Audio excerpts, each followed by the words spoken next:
남동생 결혼식 날, 시어머니가 제 아내의 목에 걸린 7천만 원짜리 목걸이를 가리키며 소리쳤습니다. 그거 벗어서 당장 동서에게 선물로 줘라. 저는 그 자리에서 아내의 손을 잡고 나와 버렸습니다. 그리고 다음 날 어머니에게서 애원하는 전화가 수십 통이나 걸려왔습니다. 대체 그날 무슨 일이 있었던 걸까요? 저는 어두운 색 넥타이를 고쳐 매고 서울에서 가장 호화롭다는 강남의 한 웨딩홀 천장에서 쏟아지는 차가운 에어컨 바람을 깊이 들이마셨습니다. 머리 위에서는 거대한 크리스탈 샹들리에가 눈부시게 빛나고 있었고 여기저기서 와인잔 부딪히는 소리, 감미로운 클래식 연주 소리, 그리고 수백 명 하객들의 웃음소리가 뒤섞여 어지러울 정도로 화려한 풍경을 만들어내고 있었습니다. 오늘은 제 남동생 민호와 어머니가 입에 침이 마르도록 맘에 들어 하셨던 새동서 유라의 결혼식 날입니다. 집안의 장남으로서 마땅히 기뻐하고 자랑스러워해야 할 날이지만 어쩐지 제 가슴은 불길한 예감으로 무겁게 짓눌려 있었습니다. 마치 이 거짓된 평화로움 뒤에 거대한 폭풍이 몰아치기를 기다리고 있는 것처럼 말입니다. 저는 고개를 돌려 아내 수진을 바라보았습니다.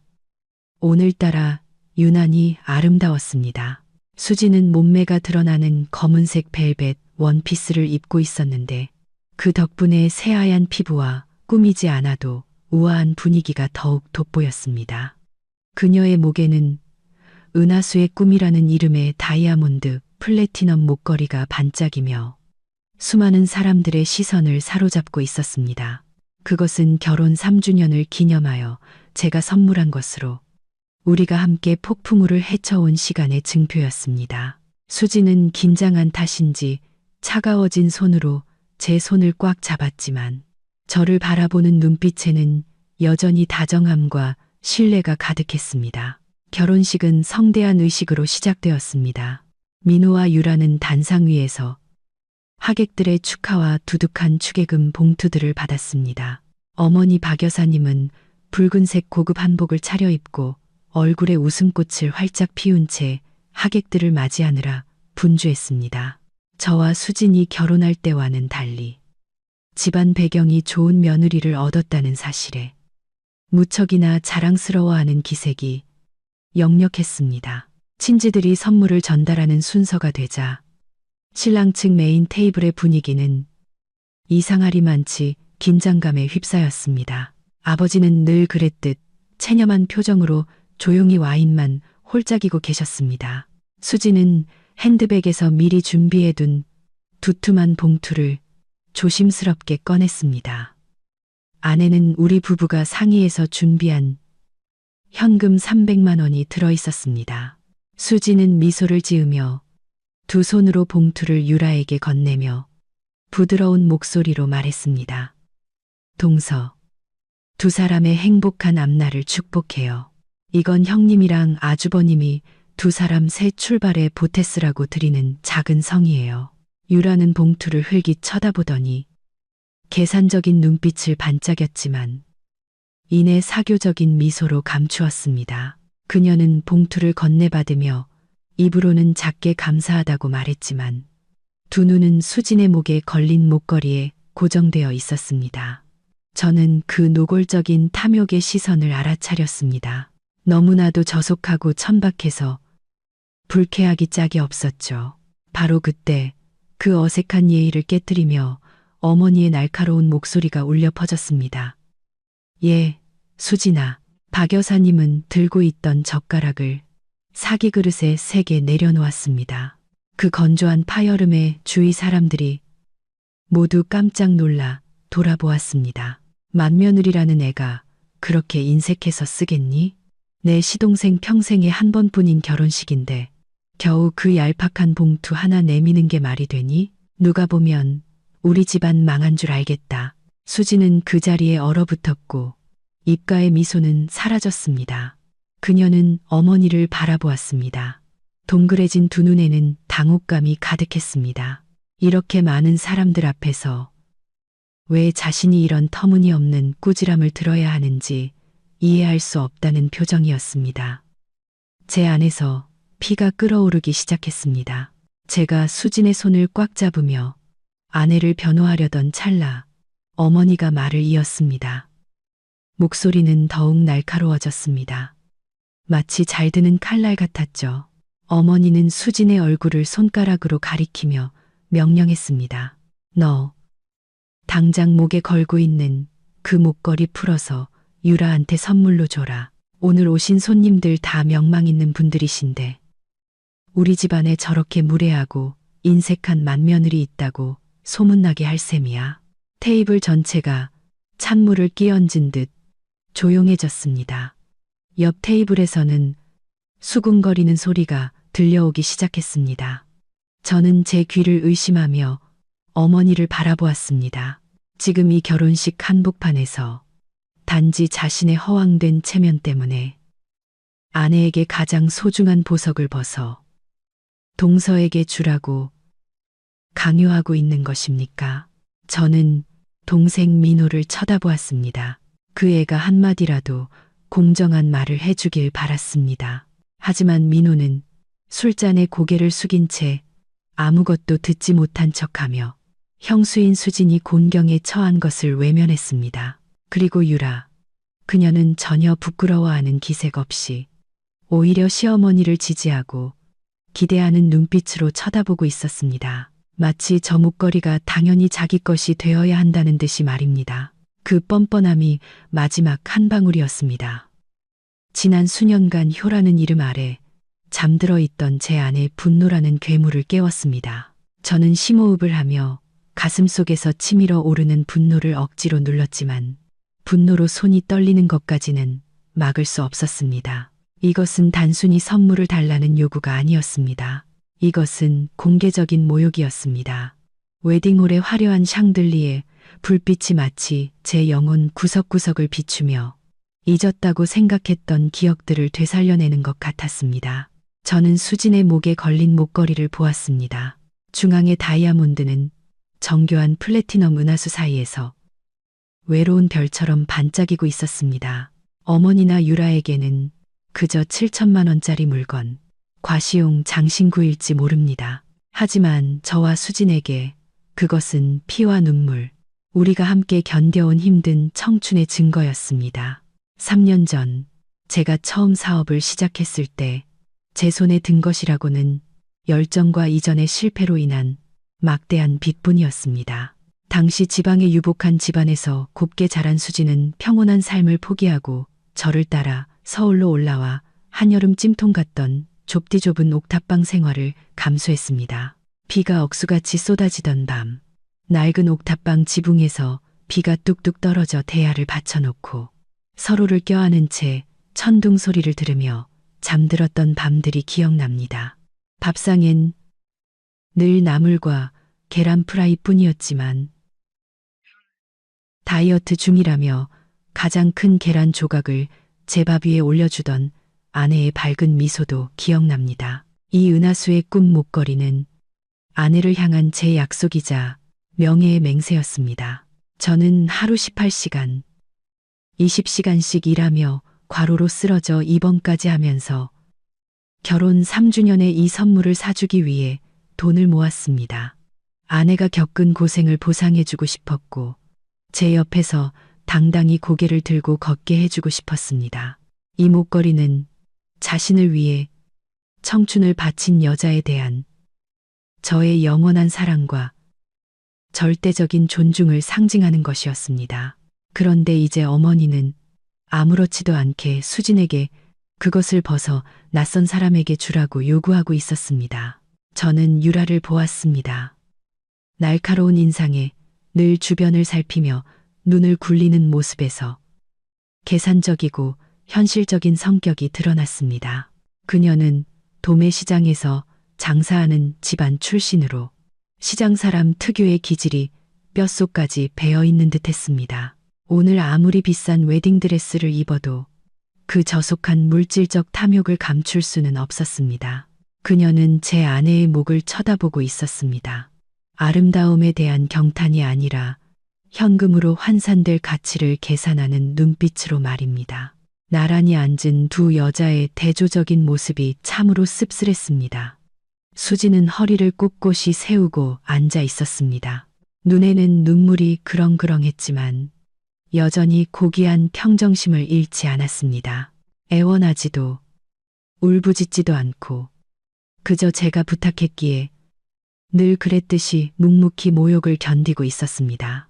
반면 유라는 입가에 만족스러운 미소를 띠고 웨딩드레스 자락을 만지작거리며 이따금씩 시어머니를 쳐다보며 부추기는 듯한 눈빛을 보냈습니다. 처음 수진을 집에 데려와 인사시키던 날이 떠올랐습니다.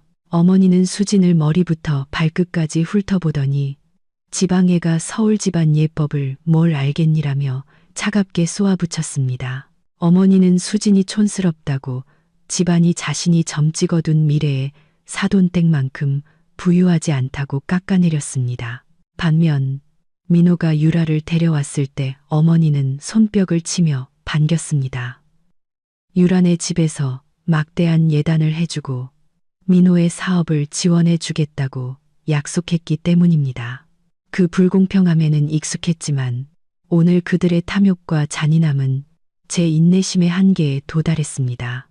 제가 한 조각의 음식, 한 벌의 옷이라도 양보하며 키웠던 남동생 민호는 이제 입을 꾹 다문 채 형수를 위해 단 한마디도 변호하지 못하고 있었습니다.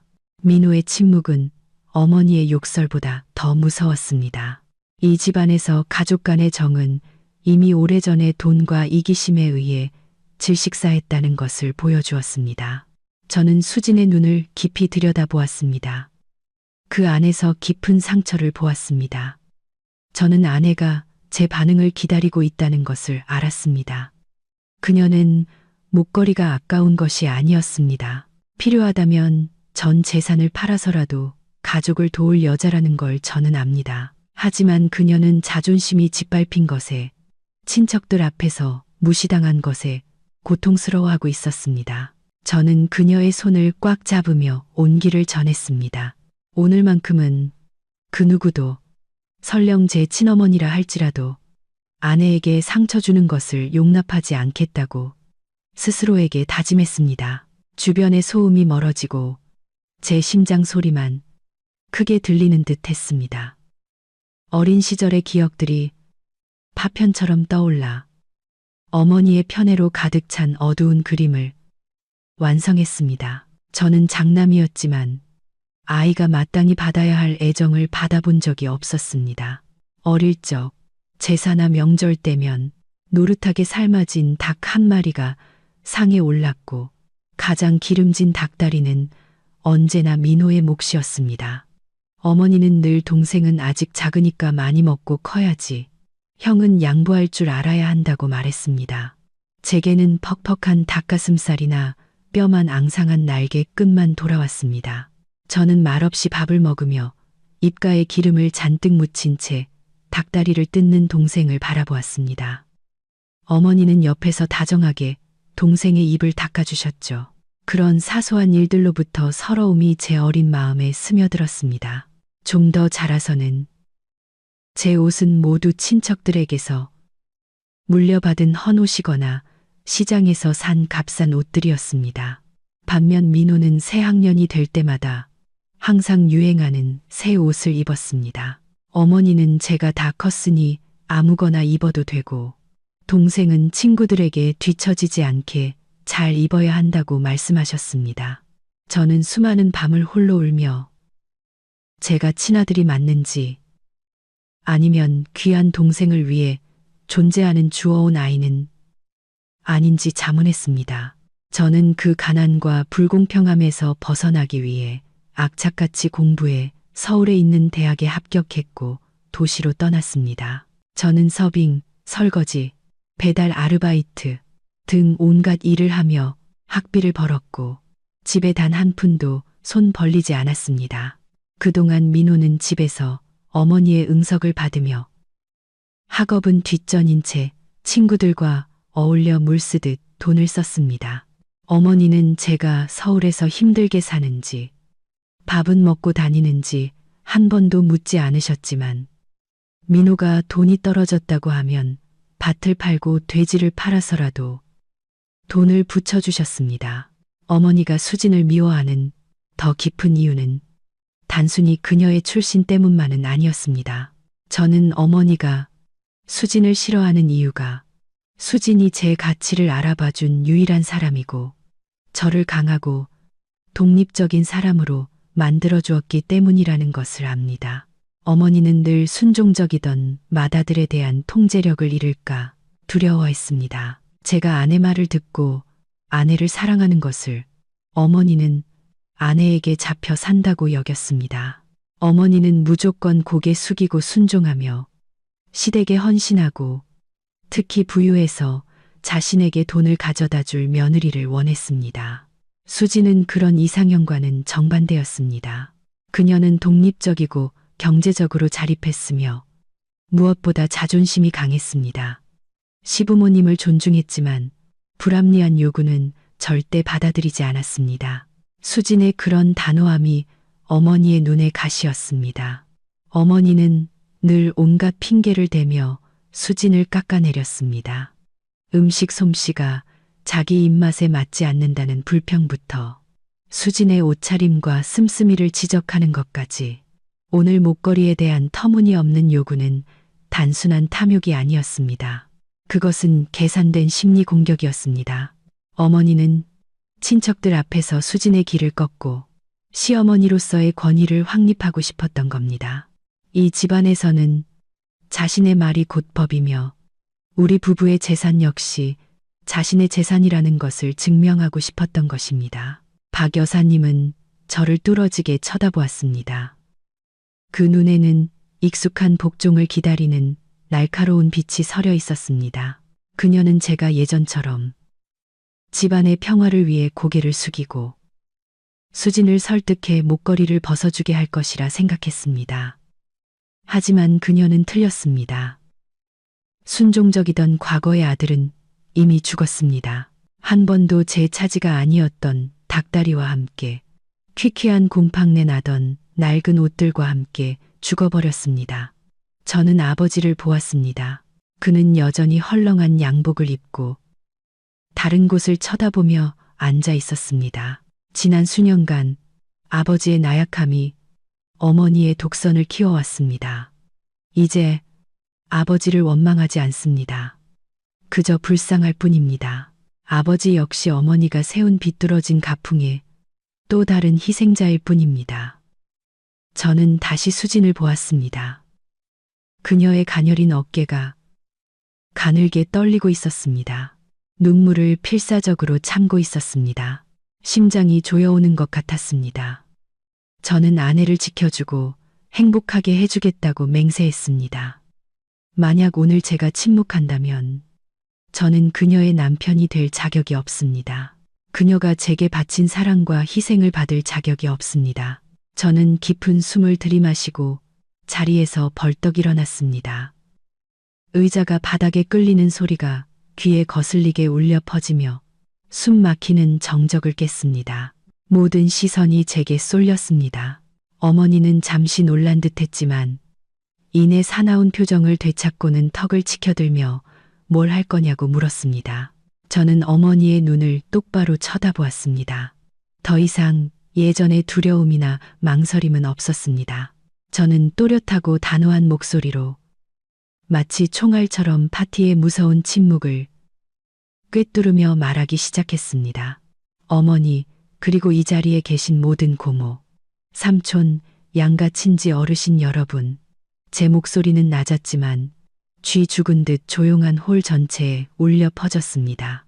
수진의 손이 제 손을 더 꽉 잡는 것이 느껴졌지만 저는 아내를 돌아보지 않았습니다. 저는 여전히 저를 낳아주셨지만 단 한 번도 진정으로 저를 이해하지 못했던 어머니의 눈을 똑바로 바라보며 말을 이었습니다. 어머니께서는 방금 제 아내가 인색하고 무례하다고 하셨습니다. 그래서 제가 감히 어머니께 3가지 질문을 드리고자 합니다. 첫째, 어머니는 이 목걸이의 진짜 가치가 어디에 있는지 아십니까? 다이아몬드나 비싼 플래티넘에 있는 것이 아닙니다.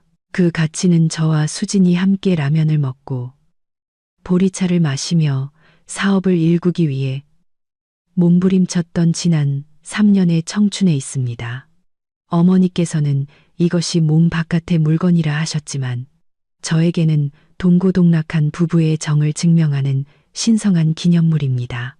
어머니께서 제 아내에게 이것을 동서에게 주라고 강요하시는 것은 어머니 아들의 피와 땀을 짓밟는 것과 같습니다.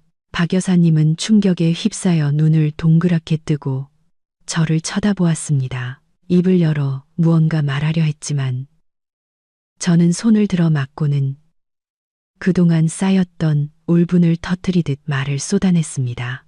둘째, 시어머니의 권한에 대해 여쭙고 싶습니다.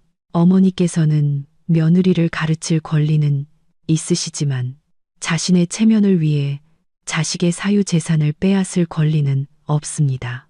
제 아내는 돈 찍어내는 기계도 아니고 어머니께서 원하실 때마다 마음대로 가져갈 수 있는 보물창고도 아닙니다. 사돈댁에 잘 보이고 싶으셨다면 왜 어머니 돈으로 선물을 사주시지 않고 맏며느리에게 자신의 기념품을 희생하라고 강요하십니까? 이것이 공평하다고 생각하십니까? 시어머니라는 두 글자에 부끄럽지 않으십니까? 저는 유라를 쳐다보았습니다. 그녀는 이제 얼굴이 새하얗게 질려 있었습니다. 아까의 의기양양한 미소는 사라지고 두려움과 당혹감만이 남아 있었습니다. 저는 공격의 방향을 그 귀한 동서에게로 돌렸습니다. 그리고 유라 씨, 이 집에 발들인 지 하루도 안 돼서 그 끝없는 탐욕을 드러내시는군요. 형님 목걸이를 대체 어떤 눈으로 쳐다본 겁니까? 좋은 장신구가 갖고 싶으면 남편, 그러니까 민호한테 사달라고 하세요. 감히 다른 사람의 물건을 넘보는 생각은 꿈에도 하지 마십시오. 이 집이 재벌가는 아니더라도 지켜야 할 가풍이라는 게 있습니다. 집안 식구 물건이나 빼돌리려는 며느리는 받아들일 수 없습니다. 홀 전체가 웅성거리기 시작했습니다. 여기저기서 속삭이는 소리가 점점 커졌습니다. 어떤 이는 고개를 끄덕이며 동의했고 어떤 이는 제가 일을 크게 만든다며 혀를 찼습니다. 하지만 저는 신경 쓰지 않았습니다. 제가 지금부터 말할 세 번째, 가장 중요한 것이 남아 있었기 때문입니다. 마지막으로 어머니께 드리고 싶은 말씀은 바로 존중입니다. 어머니는 항상 저희에게 우서른을 공경하라고 가르치셨지만 정작 그 규칙을 깨신 것은 어머니 자신이었습니다. 어머니는 수진이가 지방 출신이라는 이유로 무시하셨지만 그 지방 출신 며느리가 어머니께서 아파 병원에 계실 때마다 밤낮으로 간호해드렸다는 사실을 아십니까? 어머니께서 드셨던 죽 한 그릇, 약 한 알이 누구 돈으로 산 것인지 기억은 하십니까? 아니면 그저 민호가 손 벌려 타가던 돈만 기억하십니까? 오늘 이렇게 많은 사람들 앞에서 제 아내를 모욕하신 것은 곧 저를 모욕하신 것과 같습니다. 부부는 한 몸이기 때문입니다. 누구든 제 아내를 건드리는 것은 제 명예를 건드리는 것입니다. 제 말이 끝나자 홀 안의 공기는 얼어붙는 듯 했습니다. 어머니는 분노로 얼굴이 새빨개지고 숨을 헐떡였습니다. 늘 순하고 유순하던 아들이 오늘 이 성대한 결혼식 한복판에서 집안의 민낯을 드러낼 줄은 꿈에도 몰랐을 겁니다. 어머니는 떨리는 손으로 저를 가리키며 분노에 찬 목소리로 외쳤습니다. 네가 감히 내 어미한테 그따위로 말대꾸를 해.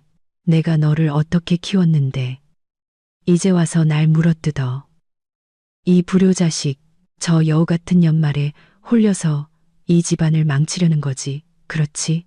자신을 여우라고 부르는 시어머니의 말에 수진의 눈에서 눈물이 터져 나왔습니다. 그녀가 무언가 해명하려 했지만 저는 그녀를 제 등 뒤로 끌어당겨 어머니의 분노로부터 보호했습니다.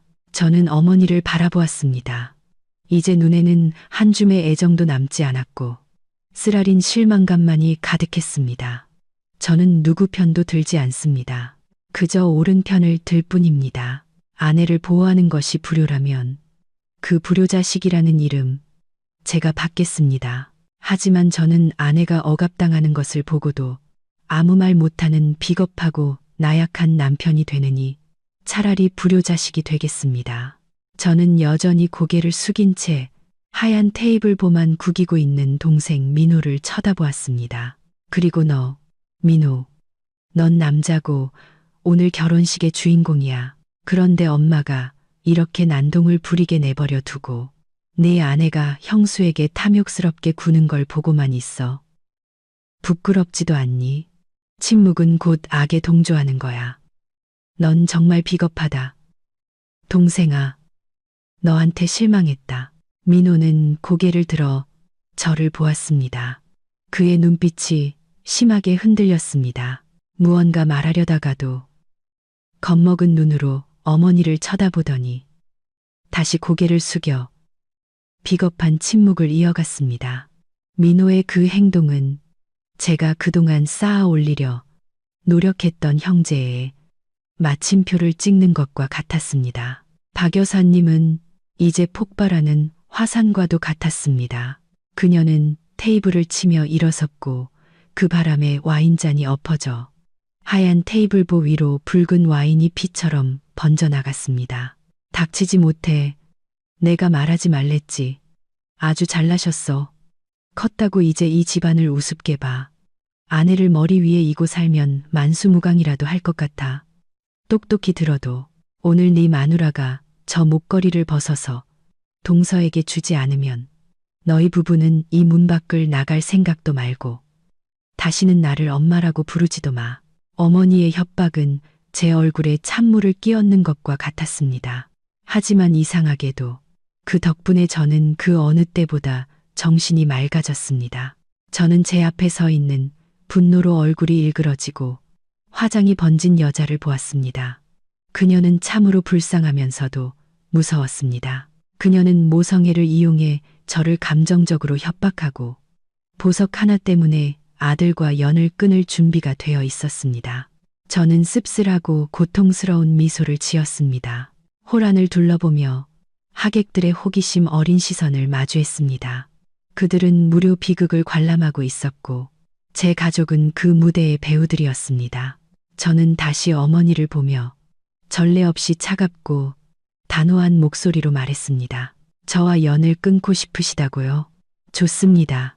어머니께서 핏줄보다 그 허황된 체면을 더 중시하신다면, 맏며느리를 언제든 짓밟아도 되는 나무로 여기신다면 저 또한 남이 되도록 허락해 주십시오. 호란의 웅성거림이 순식간에 배섰습니다. 모두가 숨을 죽이고 제 다음 말을 기다렸습니다. 저는 수진의 손을 꽉 잡고 마치 주권을 선언하듯 모든 사람 앞에서 맹세하듯 높이 들어 올렸습니다. 제 아내는 남이 아닙니다.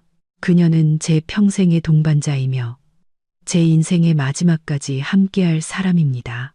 만약 이 가족에 그녀를 위한 자리가 없다면 저를 위한 자리도 없는 것입니다. 이런 치욕과 함께 해야 한다면 우리 부부는 맏며느리, 장남이라는 허울뿐인 이름 따위는 필요 없습니다. 저는 아버지, 민호, 그리고 유라를 마지막으로 쳐다보았습니다. 제 시선이 이제는 낯설게 느껴지는 익숙한 얼굴들을 차례로 훑었습니다. 오늘은 민호의 결혼식 날인데 분위기를 망치고 싶지는 않았습니다. 하지만 이 잔치상은 경멸과 계산으로 가득 차 있어 우리 부부는 도저히 삼킬 수가 없습니다. 이 자리는 가족분들께서 원하시는 그 고상하고 품격 있는 모습을 마음껏 뽐내시도록 남겨두고 떠나겠습니다. 두 사람 백년해로 하길 바란다. 서로에게 부끄럽지 않게 돈 때문에 사람 사이의 정을 저버리지 말고 살아라. 말을 마친 저는 아버지께 깊이 고개를 숙였습니다. 나약했던 아버지를 향한 슬픈 작별 인사였습니다. 그리고 저는 등을 돌려 수진의 손을 잡고 걸어 나갔습니다. 수진은 여전히 울고 있었지만 발걸음은 한결 단단해져 있었습니다. 그녀는 제게 몸을 바짝 기댄 채 모든 것을 남편에게 맡기고 있었습니다. 박 여사님은 제가 정말로 떠나리라고는 믿지 못하는 듯 했습니다. 그녀는 잠시 얼어붙었다가 이내 미친 듯이 뒤따라오며 온갖 욕설을 퍼부었습니다. 이 버르장머리 없는 놈. 가버려. 내 눈앞에서 사라져. 너 같은 자식 둔 적 없다. 그년 따라갈 거면 다시는 이 집에 발들일 생각도 마. 이 배은망덕한 놈아. 어머니의 저주가 등 뒤에서 울려 퍼졌습니다. 소란을 덮기 위해 커진 결혼식 배경음악 소리를 뚫고 들려왔습니다. 하지만 저는 뒤돌아보지 않았습니다. 지금 돌아선다면 다시는 이 어두운 수렁에서 빠져나오지 못할 것이라는 것을 알았기 때문입니다. 저는 떠나야 했습니다. 아내를 데리고 이곳을, 이 해로운 사람들을 떠나 우리의 작은 행복을 지켜야 했습니다. 하객들이 양옆으로 갈라지며 길을 터주었습니다. 우리를 쳐다보는 시선에는 더 이상 호기심뿐만 아니라 놀라움과 어딘가 모를 존경심이 섞여 있었습니다. 저는 고개를 들고 출구를 향해 단호하게 걸어갔습니다. 무거운 나무문이 바로 앞에 있었습니다. 우리를 자유로 이끌어줄 문이었습니다. 저는 연회장의 두꺼운 떡갈나무 문을 힘껏 밀었습니다. 도시의 후텁지근한 공기가 얼굴에 와 닿았습니다. 안의 인공적인 냉기와는 완전히 다른 공기였습니다. 문이 등 뒤에서 쾅 닫히자 소란스럽던 음악 소리와 어머니의 욕설이 순식간에 끊겼습니다. 텅 빈 복도에는 갑작스러운 침묵이 우리 두 사람을 감쌌습니다. 오직 반짝이는 대리석 바닥 위로 울리는 우리의 급한 발소리만이 들려왔습니다. 저는 여전히 수진의 손을 꽉 잡고 마치 누가 뒤쫓아와 우리를 그 지옥으로 다시 끌고 갈까 두려운 듯 빠르게 걸었습니다. 수진의 손은 땀으로 축축했지만 여전히 얼음장처럼 차가웠습니다. 저는 아내가 추위 때문인지 아니면 방금 겪은 충격 때문인지 온몸을 떨고 있다는 것을 느꼈습니다. 우리는 길고 어두운 복도를 지나 호기심 어린 눈으로 우리를 쳐다보는 직원들 옆을 스쳐 지나갔습니다. 하지만 신경 쓰지 않았습니다. 제 머릿속에는 오직 아내를 조용한 곳으로 데려가 진정시켜야 한다는 생각뿐이었습니다. 주차장에 도착하자 하객들의 고급 세단들 사이에 초라하게 끼어있는 제 낡은 국산차가 보였습니다. 저는 수진을 위해 조수석 문을 열어주고 그녀가 앉는 것을 도운 뒤 재빨리 운전석으로 돌아갔습니다. 차 문이 닫히고 외부 세계와 완전히 차단되자 수진은 그제야 참았던 울음을 터뜨렸습니다. 아내의 울음소리는 제 심장을 갈갈이 찢는 것 같았습니다. 그녀는 두 손에 얼굴을 묻고 어깨를 들썩이며 지난 몇 시간 동안 억눌러왔던 모든 서러움과 분노를 쏟아냈습니다. 저는 바로 시동을 걸지 않았습니다. 아내 쪽으로 몸을 돌려 부드럽게 그녀를 끌어안고 제 어깨에 머리를 기대게 했습니다. 그녀의 부드러운 머리카락을 쓰다듬고 이마에 가볍게 입을 맞추며 뒤늦은 사과의 말을 속삭였습니다. 미안해. 정말 미안해, 여보. 내가 너무 못나서 당신이 이런 고생을 하게 했어. 당신을 이렇게 모욕당하게 하다니. 더 일찍 당신을 지켜주지 못해서 미안해. 수지는 고개를 들었습니다. 퉁퉁 부은 붉은 눈으로 저를 바라보며 고개를 저었습니다. 목이 맨 목소리로 말했습니다. 당신 잘못 아니에요. 당신은 정말 잘했어요. 난 괜찮아요. 그냥 너무 슬퍼서 그래요. 어머니가 날 그렇게까지 미워하신다는 게 슬프고 민호 씨 결혼식이 이렇게 돼버린 게 슬퍼요. 나 때문에 당신이 부모님께 불효자식 소리 들을까 봐 겁나요.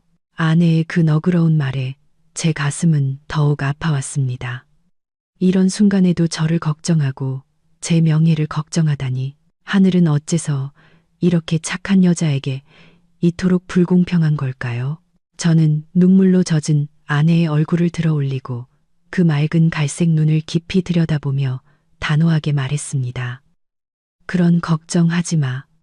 효도라는 게 모든 잘못된 것을 맹목적으로 따르는 건 아니야. 나는 효도라는 이름으로 내 아내를, 내 자존심을 팔아넘길 수 없어. 이제부터 그 누구도, 그게 누구든 간에 당신에게 상처 주게 놔두지 않을 거야. 우리는 이제 우리만의 인생을 살 거야. 누구의 눈치도 보지 않고. 저는 시동을 걸었고 엔진이 으르렁거리며 주차장의 정적을 깼습니다. 차는 큰 길로 빠져나가 번잡한 도시의 인파 속으로 섞여 들어갔습니다. 노란 가로등 불빛이 슬로우 모션 필름처럼 차창을 스쳐 지나갔습니다. 룩미러를 통해 보니 화려했던 웨딩홀 건물이 점점 멀어지다 마천루 뒤로 완전히 사라졌습니다. 이상하리만치 가벼운 기분이 저를 감쌌습니다. 저는 방금 수년간 짊어지고 있던 천근만근의 짐을 벗어던진 것입니다. 가족과의 해로운 족쇄를 끊어버렸습니다. 그 대가로 저는 제 인생에서 가장 소중한 여자를 지켜냈습니다. 집으로 돌아오는 길, 우리는 아무 말도 하지 않았습니다. 하지만 이 침묵은 결혼식장에서의 그것처럼 무겁고 답답하지 않았습니다. 그것은 이해와 공감의 침묵이었습니다. 수지는 울음을 그치고 차창에 머리를 기댄 채 화려한 도시의 불빛을 멍하니 바라보고 있었습니다.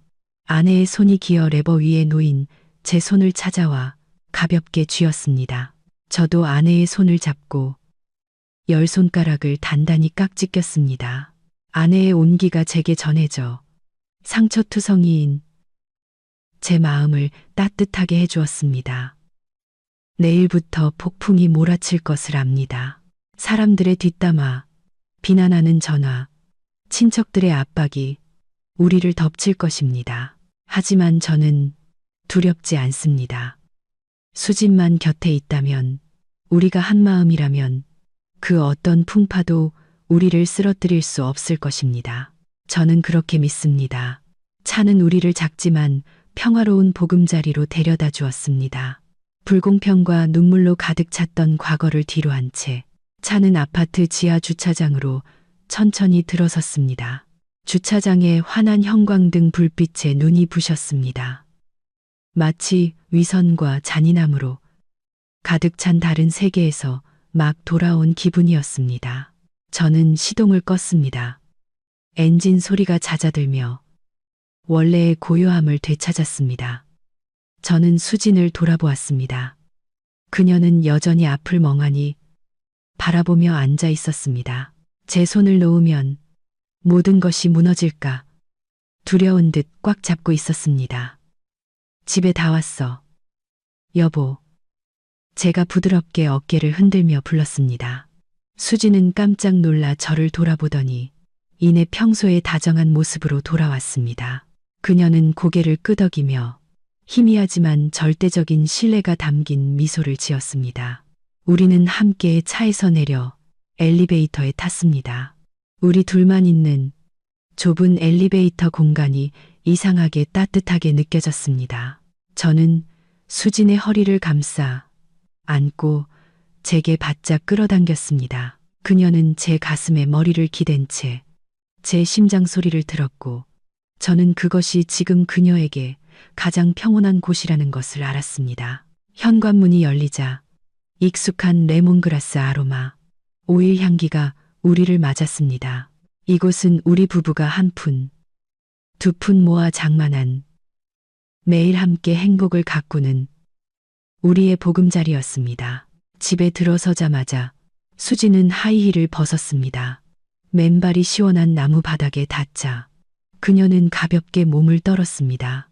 그녀는 침실로 곧장 들어가 침대 가장자리에 앉아 조용히 은하수의 꿈 목걸이를 목에서 풀었습니다. 침실 등 불빛이 다이아몬드에 비쳐 차갑지만 반짝이는 빛을 뿜어냈습니다. 가시나 다이아몬드. 수지는 한참 동안 그것을 바라보다가 조심스럽게 붉은 벨벳 상자에 넣었습니다. 마치 귀중한 기념품을 다루듯 상자 표면을 쓰다듬었습니다. 저는 문틀에 기댄 채 조용히 그녀를 지켜보았습니다. 그녀가 무슨 생각을 하는지 알았습니다. 그녀는 목걸이의 물질적 가치를 아쉬워하는 것이 아니라 그것이 방금 목격해야 했던 일들, 어머니가 그것에 더 쉬운 독한 말들 때문에 마음 아파하는 것이었습니다. 저는 그녀 곁으로 다가가 앉아 가녀린 어깨를 감싸 안았습니다. 수지는 제 가슴에 얼굴을 묻고 다시 울기 시작했습니다. 이번에는 차 안에서처럼 통곡하는 것이 아니라 마음 깊은 곳에서부터 터져 나오는 고통스러운 흐느낌이었습니다. 그녀의 뜨거운 눈물이 제 셔츠를 적셨습니다. 저는 아무 말 없이 그녀의 머리를 쓰다듬으며 그녀가 모든 슬픔을 쏟아내도록 내버려 두었습니다. 지금이 그녀가 가장 약해진 순간이자 저를 가장 필요로 하는 순간이라는 것을 알았기 때문입니다. 어머니는 왜 그렇게 저를 미워하시는 걸까요? 제가 뭘 잘못했죠? 저는 좋은 며느리가 되려고 정말 노력했어요. 그런데 왜 어머니 눈에는 제가 여전히 남이고 돈만 밝히는 사람으로 보이는 걸까요? 수진의 질문이 칼날처럼 제 심장을 찔렀습니다. 저는 눈물 젖은 그녀의 얼굴을 들어 붉게 충혈된 눈을 깊이 들여다보았습니다. 당신은 아무 잘못 없어. 잘못한 건 어머니야. 그리고 나. 이 편견 가득한 집안이야. 당신은 내가 만난 사람 중에 가장 멋진 여자야. 어머니가 당신을 미워하는 건 당신의 가치를 이해하지 못해서 돈에 눈이 멀어서 그래. 절대로 자책하지 마. 여보. 수지는 흐느끼며 고개를 끄덕였습니다. 그녀는 손으로 눈물을 닦으며 저를 안심시키려 애써 미소를 지었습니다. 알았어요. 그냥 조금 서러워서 그랬어요. 이제부터는 그런 말 신경 쓰지 않을래요. 저한테는 당신과 우리 이 작은 가정이면 충분해요. 저는 그녀의 이마에 입을 맞추었습니다. 모든 사랑과 존중을 담은 입맞춤이었습니다. 맞아. 우리에겐 서로만 있으면 돼. 약속할게. 이제부터 이 보금자리를 내가 지킬 거야. 그 누구도, 설령 누구라 할지라도 우리 평화를 침범하지 못하게 할 거야. 그날 밤 우리는 손을 잡고 나란히 누웠습니다. 수지는 피곤함에 지쳐 잠이 들었고 규칙적인 숨소리가 제 목덜미를 간지렸습니다. 저는 잠 못 이루고 천장을 바라보며 일어난 일들과 앞으로 일어날 일들에 대해 생각했습니다. 이 싸움은 이제 막 시작되었을 뿐이라는 것을 알았지만 수진을 품에 안고 있으니 모든 것에 맞설 힘이 생기는 것 같았습니다. 저는 옳은 것을 위해, 진정한 행복을 위해 싸우고 있다는 것을 알았기 때문입니다. 벽시계가 자정을 가리키고 있었습니다. 아파트 안은 창문 틈으로 새어 들어오는 바람 소리가 들릴 정도로 고요했습니다. 수지는 깊이 잠들어 있었고 얼굴에는 여전히 피곤한 기색이 남아 있었지만 걱정으로 찌푸렸던 미간은 펴져 있었습니다. 저는 조심스럽게 침대에서 빠져나와 물 한 잔을 마시기 위해 거실로 나갔습니다. 극도의 긴장감 끝에 목이 바싹 말라 있었습니다. 시원한 물을 한 모금 마시자마자 테이블 위에 놓아둔 휴대폰이 어둠 속에서 환하게 빛나며 격렬하게 울리기 시작했습니다. 날카로운 벨 소리가 밤의 정적을 깼습니다. 화면에는 어머니라는 두 글자가 선명하게 떠 있었습니다. 저는 미간을 찌푸렸습니다. 받고 싶지 않았지만 벨 소리는 마치 끝까지 저를 추격할 기세로 끈질기게 울려댔습니다. 수진이 깰까 두려워 저는 휴대폰을 들고 베란다로 나가 전화를 받았습니다.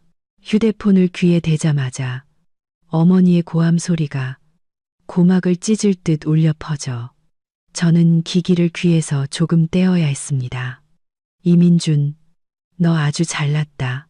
감히 네 아버지랑 민호 번호까지 차단해. 어디 숨었어? 잘났으면 당장 이리 기어와.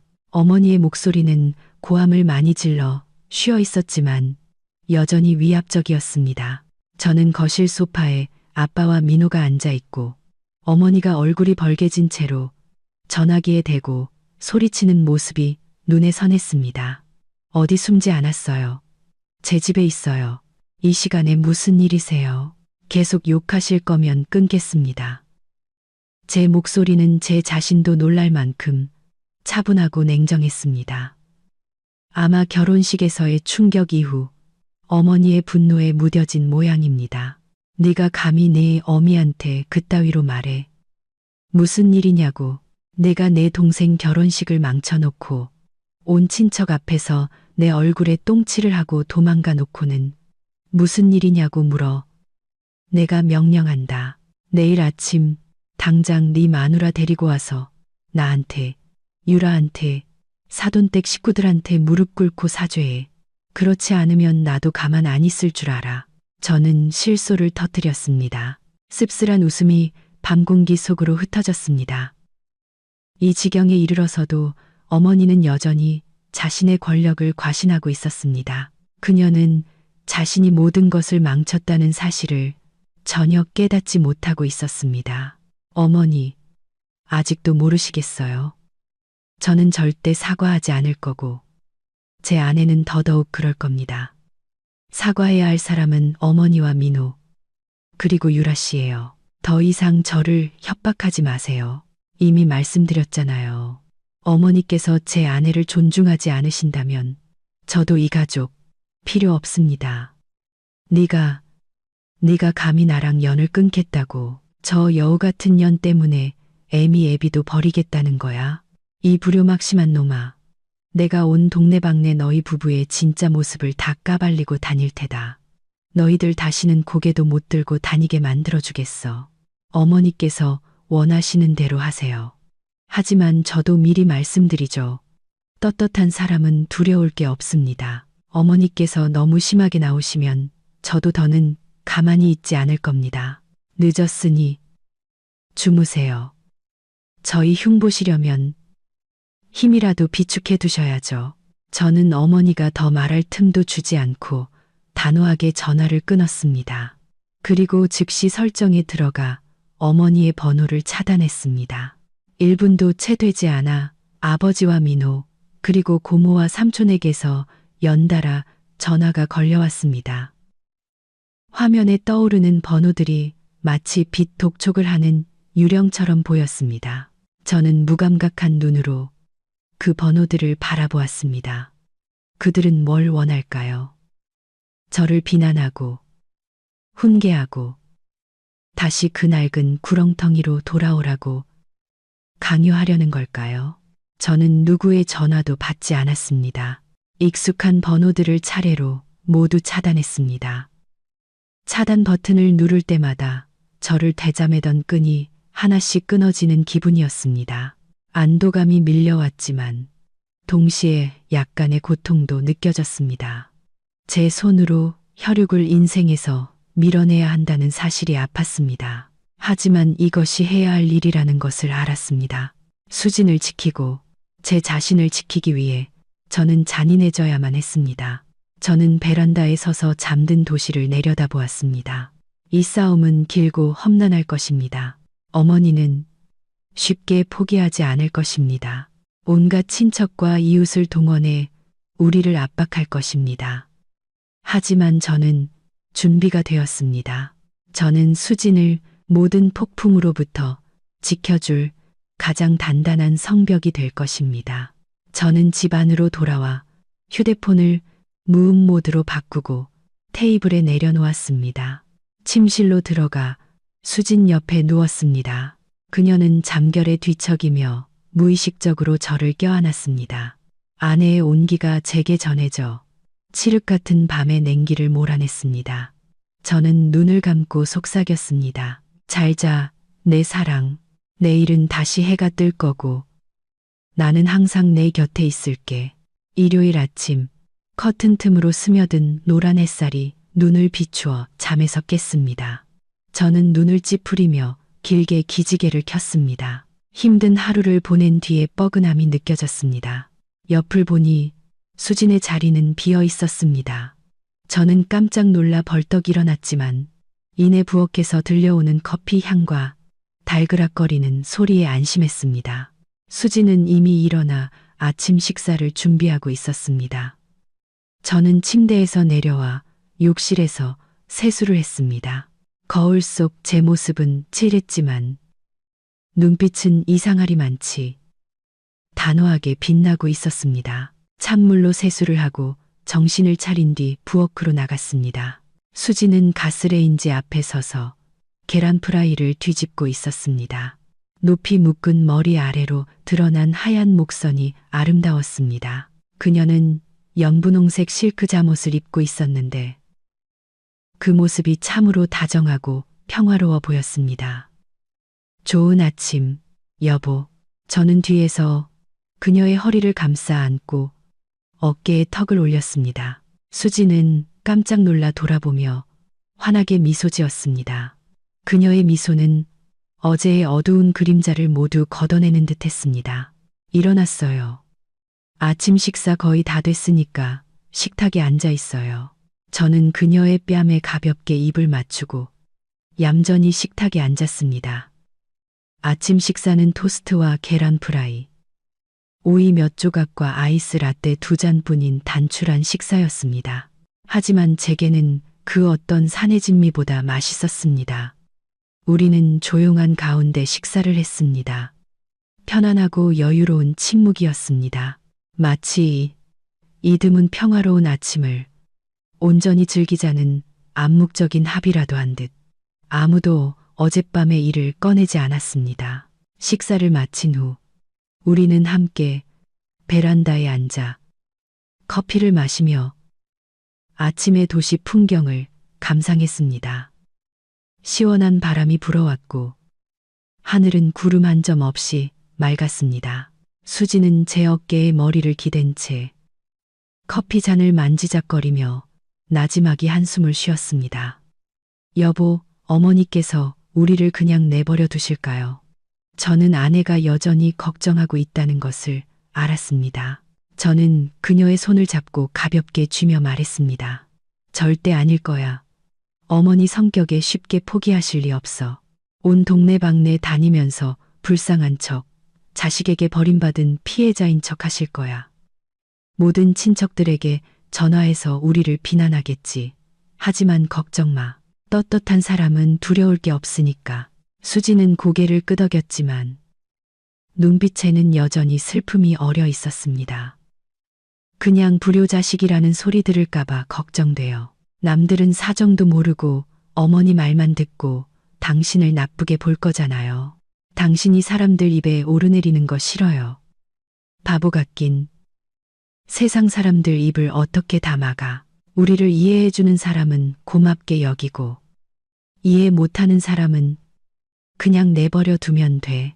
중요한 건 우리가 행복하게 사는 거야. 그게 그 사람들에게 보여줄 수 있는 가장 확실한 대답이 될 거야. 시간이 모든 걸 증명해 줄 거라고 믿어. 저는 수진을 안심시키기 위해 그렇게 말했지만 속으로는 다음 단계를 계산하고 있었습니다. 어머니는 전화로 욕하는 것에서 그치지 않을 것입니다. 직접 찾아오거나 다른 방법을 동원해 우리를 굴복시키려 할 것입니다. 저는 최악의 상황에 대비해야 했습니다. 테이블 위 휴대폰 화면이 다시 켜졌습니다. 이번에는 낯선 번호가 아니라 은행에서 온 잔액 변동 알림 메시지였습니다. 열어보니 온라인 예금에서 매달 들어오는 이자였습니다. 저는 미소를 지었습니다. 적어도 경제적으로 우리는 완전히 독립적이고 안정적이었습니다. 그것이 가족이라는 풍파 앞에서 우리를 굳건히 지켜줄 가장 큰 무기였습니다. 오늘 초인종은 꺼두는 게 좋겠어. 어머니나 민호가 찾아와도 그냥 무시하자. 주말까지 쓸데없는 싸움으로 망치고 싶지 않아. 수지는 잠시 망설이는 눈치더니 이내 고개를 끄덕였습니다. 네, 당신 말대로 할게요. 오늘은 온전히 우리 둘만의 시간을 보내요. 오랜만에 영화나 한 편 볼까요? 좋은 생각이야. 내가 영화 고를게. 우리는 집으로 들어가 커튼을 치고 휴대폰을 모두 끈 채 영화의 세계에 빠져들었습니다. 그 짧은 몇 시간 동안 우리는 문 밖의 잔인한 현실을 잊었습니다. 영화 속 인물들과 함께 웃고 울었습니다. 그리고 무엇보다 중요한 것은 두 영혼 사이의 단단한 유대감을 느꼈다는 것입니다. 폭풍 전의 고요함은 언제나 아름답고 소중한 법입니다. 바로 저 문 밖에서 폭풍이 몰아치기를 기다리고 있다는 것을 알았지만 저는 두렵지 않았습니다. 이 작은 집 안에는 사랑과 이해, 그리고 언제나 곁을 지켜주는 멋진 아내가 있었기 때문입니다. 우리는 우리가 힘들게 쌓아 올린 행복을 지키기 위해 함께 모든 것을 이겨낼 것입니다. 영화는 시계가 오전 11시를 가리킬 때 끝났습니다. 영화가 남긴 여운에 저와 수지는 한동안 말없이 생각에 잠겼습니다. 우리는 함께 부엌에 들어가 점심을 준비하기로 했습니다. 도마 위에서 칼과 재료가 부딪히는 소리가 경쾌하게 울려 퍼지며 침묵을 깼습니다. 하지만 그 거짓된 평화는 오래가지 않았습니다. 갑자기 집 전화벨이 요란하게 울리기 시작했습니다. 저는 집 전화 코드를 뽑는 것을 깜빡했다는 사실을 깨닫고 놀랐습니다. 이 번호는 제가 거의 사용하지 않는, 주로 옛 동료나 먼 친척들과 연락할 때만 쓰는 번호였습니다. 수진을 보니 그녀도 걱정스러운 눈으로 저를 보고 있었습니다. 저는 그녀에게 계속 요리하라는 눈짓을 보내고 거실로 나가 수화기를 들었습니다. 여보세요 라고 말하자마자 수화기 너머에서 날카롭고 익숙한 목소리가 들려왔습니다.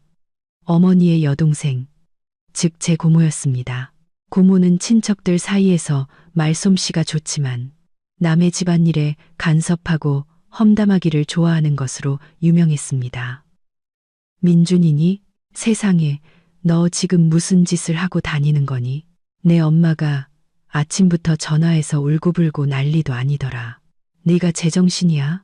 감히 엄마한테 대들고 동생 결혼식장에서 뛰쳐나가? 네가 우리 집안 전체 얼굴에 먹칠했다는 건 알아? 저는 심호흡을 하며 평정심을 유지하려 애썼습니다. 이런 전화가 올 것이라 예상은 했지만 이렇게 빨리, 이렇게 격렬하게 올 줄은 몰랐습니다. 안녕하세요, 고모. 제 집안일은 제가 알아서 해결하겠습니다. 어머니께서 고모께 무슨 말씀을 하셨는지는 모르겠지만 고모께서 한쪽 말만 듣지는 않으실 거라 믿습니다. 말 돌리지 마라. 내 엄마 말로는 네가 마누라 말에 홀려서 동서 선물 주기 아까워서 엄마한테 버럭버럭 소리를 질렀다더라. 민준아, 나는 내가 서울 가서 공부하고 똑똑해진 줄 알았더니 어쩌다 이렇게 어리석어졌니? 어머니께서 연세가 드셔서 좀 그러실 수도 있지. 내가 참아야지. 자식이 부모한테 말대꾸하는 건 불효야. 임마. 또 그 레퍼토리였습니다. 늙고 노망난 어머니와 효도라는 방패. 저는 진절머리가 났습니다. 고모, 어머니께서는 아직 노망 드실 나이가 아니세요. 제 아내에게 7천만 원짜리 목걸이를 벗어 새 며느리에게 주라고 강요하실 때 아주 정신이 또렷하셨습니다. 고모께서 제 아내 입장이었다면 참으실 수 있었겠어요?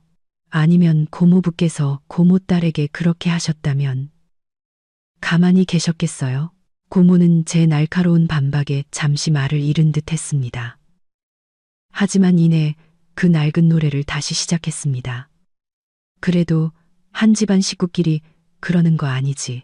형제는 수족과 같고 부부는 옷과 같다는 말도 있잖니. 그 목걸이 하나가 내 친동생과의 정보다 중요해. 이 옷을 버리면 다른 옷을 입으면 되지만 형제는 하나뿐이야. 옷 때문에 내 팔다리를 자르는 게 말이 되니? 고모의 그 말은 마지막 한 방울이었습니다. 제 안의 분노를 폭발시켰습니다. 그것은 수많은 세대의 잠재의식 속에 깊이 뿌리 박힌 여성을 경시하고 혈연을 맹목적으로 숭배하는 해로운 사상이었습니다. 저는 수화기를 쥔 손에 힘을 주며 차갑고 단호한 목소리로 말했습니다. 고모, 똑똑히 들으세요. 제 아내는 입다가 실증 나면 벗어버리는 옷이 아닙니다. 제 아내는 제 인생 끝까지 함께할 사람이고 제 아이들의 어머니가 될 사람입니다. 이 옷은 제게 너무나 소중해서 평생 입을 겁니다. 반면에 수족이라도 썩어 들어가서 생명을 위협한다면 살기 위해 잘라내야 하는 법입니다. 수화기 너머는 조용해졌습니다. 아마 고모는 순하던 조카가 이렇게 끔찍한 말을 내뱉으리라고는 상상도 못했을 겁니다. 저는 고모가 정신을 차릴 틈도 주지 않고 마지막 말을 덧붙였습니다. 고모는 어른이시니 존중해서 전화를 받았습니다. 하지만 저와 제 아내를 그냥 내버려 두셨으면 좋겠습니다. 고모는 어른이시니 전화를 강진데 전화를 그냥 저도 이제 어른이고 제 인생은 제가 책임집니다. 이만 끊겠습니다. 저는 전화기가 부서질 듯 세게 수화기를 내려놓았습니다. 거실에는 건조한 소음만이 울렸습니다. 저는 그 자리에 서서 숨을 헐떡였습니다. 어느새 부엌 문 앞에 서 있던 수진이 눈물을 글썽이며 저를 보고 있었습니다. 그녀는 다가와 뒤에서 저를 부드럽게 껴안고 제 등에 얼굴을 묻었습니다. 저는 돌아서서 아내를 꽉 껴안았습니다. 아내의 온기가 제 안의 분노를 녹여주었습니다. 방금 친척들 사이에 또 다른 지진을 일으켰다는 것을 알았지만 후회하지 않았습니다. 일요일 오후는 무거운 분위기 속에서 위태로운 평화를 유지하며 흘러갔습니다. 고모와의 통화 이후 저는 집 전화선을 아예 뽑아버렸습니다. 우리 부부는 함께 집을 청소하고 베란다 화초에 물을 주며 즐거움을 되찾으려 노력했습니다. 하지만 마음속 깊은 곳에서는 진짜 폭풍은 아직 오지 않았다는 것을 둘 다 알고 있었습니다. 오후 4시경 햇살이 옅어질 무렵 갑자기 초인종이 요란하게 울리며 오후의 정적을 깼습니다. 보통의 정중한 초인종 소리가 아니라 문을 쾅쾅 두드리는 소리와 함께 쉴 새 없이 눌러대는 소리였습니다. 저와 수지는 서로를 쳐다보았습니다. 아내의 눈에 걱정이 가득했습니다. 저는 아내에게 방에 있으라고 눈짓하고 현관문으로 향했습니다. 문을 바로 열지 않고 현관문 밖의 보안 카메라 화면을 확인했습니다. 화면에 나타난 모습에 저는 미간을 찌푸렸습니다. 어머니와 민호였습니다. 박 여사님은 얼굴이 시뻘개져서 쉴 새 없이 문을 두드리며 무언가 소리치고 있었습니다. 방음문 때문에 내용은 잘 들리지 않았습니다. 민호는 옆에서 안절부절 못하며 이웃이 볼까 두려운 듯 주위를 살폈습니다. 저는 인터콤 마이크를 켜고 스피커를 통해 차가운 목소리를 내보냈습니다. 어머니, 민호야, 여긴 어쩐 일이에요. 전 아무도 만나고 싶지 않다고 했을 텐데요. 돌아가세요. 제 목소리를 듣자 박 여사님은 더욱 세게 문을 두드리며 카메라에 얼굴을 바짝 들이댔습니다. 문 열어, 이 불효자식아. 거기 숨어서 뭐해. 문 열어서 얘기 좀 하자. 네가 평생 숨어 살 수 있을 것 같아? 숨은 게 아닙니다. 제 집에 있는 겁니다. 하지만 제 아내를 존중하지 않는 분들은 드리고 싶지 않습니다. 돌아가세요. 이웃들에게 피해 주지 마시고 경비원 부르기 전에요. 어디서 경비원을 불러? 내가 내 아들 집에 오겠다는데 누가 날 막아? 내가 도둑질이라도 했어. 당장 문 열지 않으면 부숴버릴 테다. 박 여사님은 발로 문을 차기 시작했습니다. 복도 전체에 쿵쾅거리는 소음이 울려 퍼졌습니다. 민호는 겁에 질려 어머니를 말렸습니다. 엄마, 제발 진정 좀 해. 사람들이 쳐다보잖아. 형, 제발 문 좀 열어줘. 집에 급한 일이 생겼단 말이야. 형이 문 안 열어주면 나 죽어. 민호의 애원에 저는 주목했습니다. 급한 일? 분명 그 녀석의 유흥비 때문에 생긴 빚 문제일 겁니다.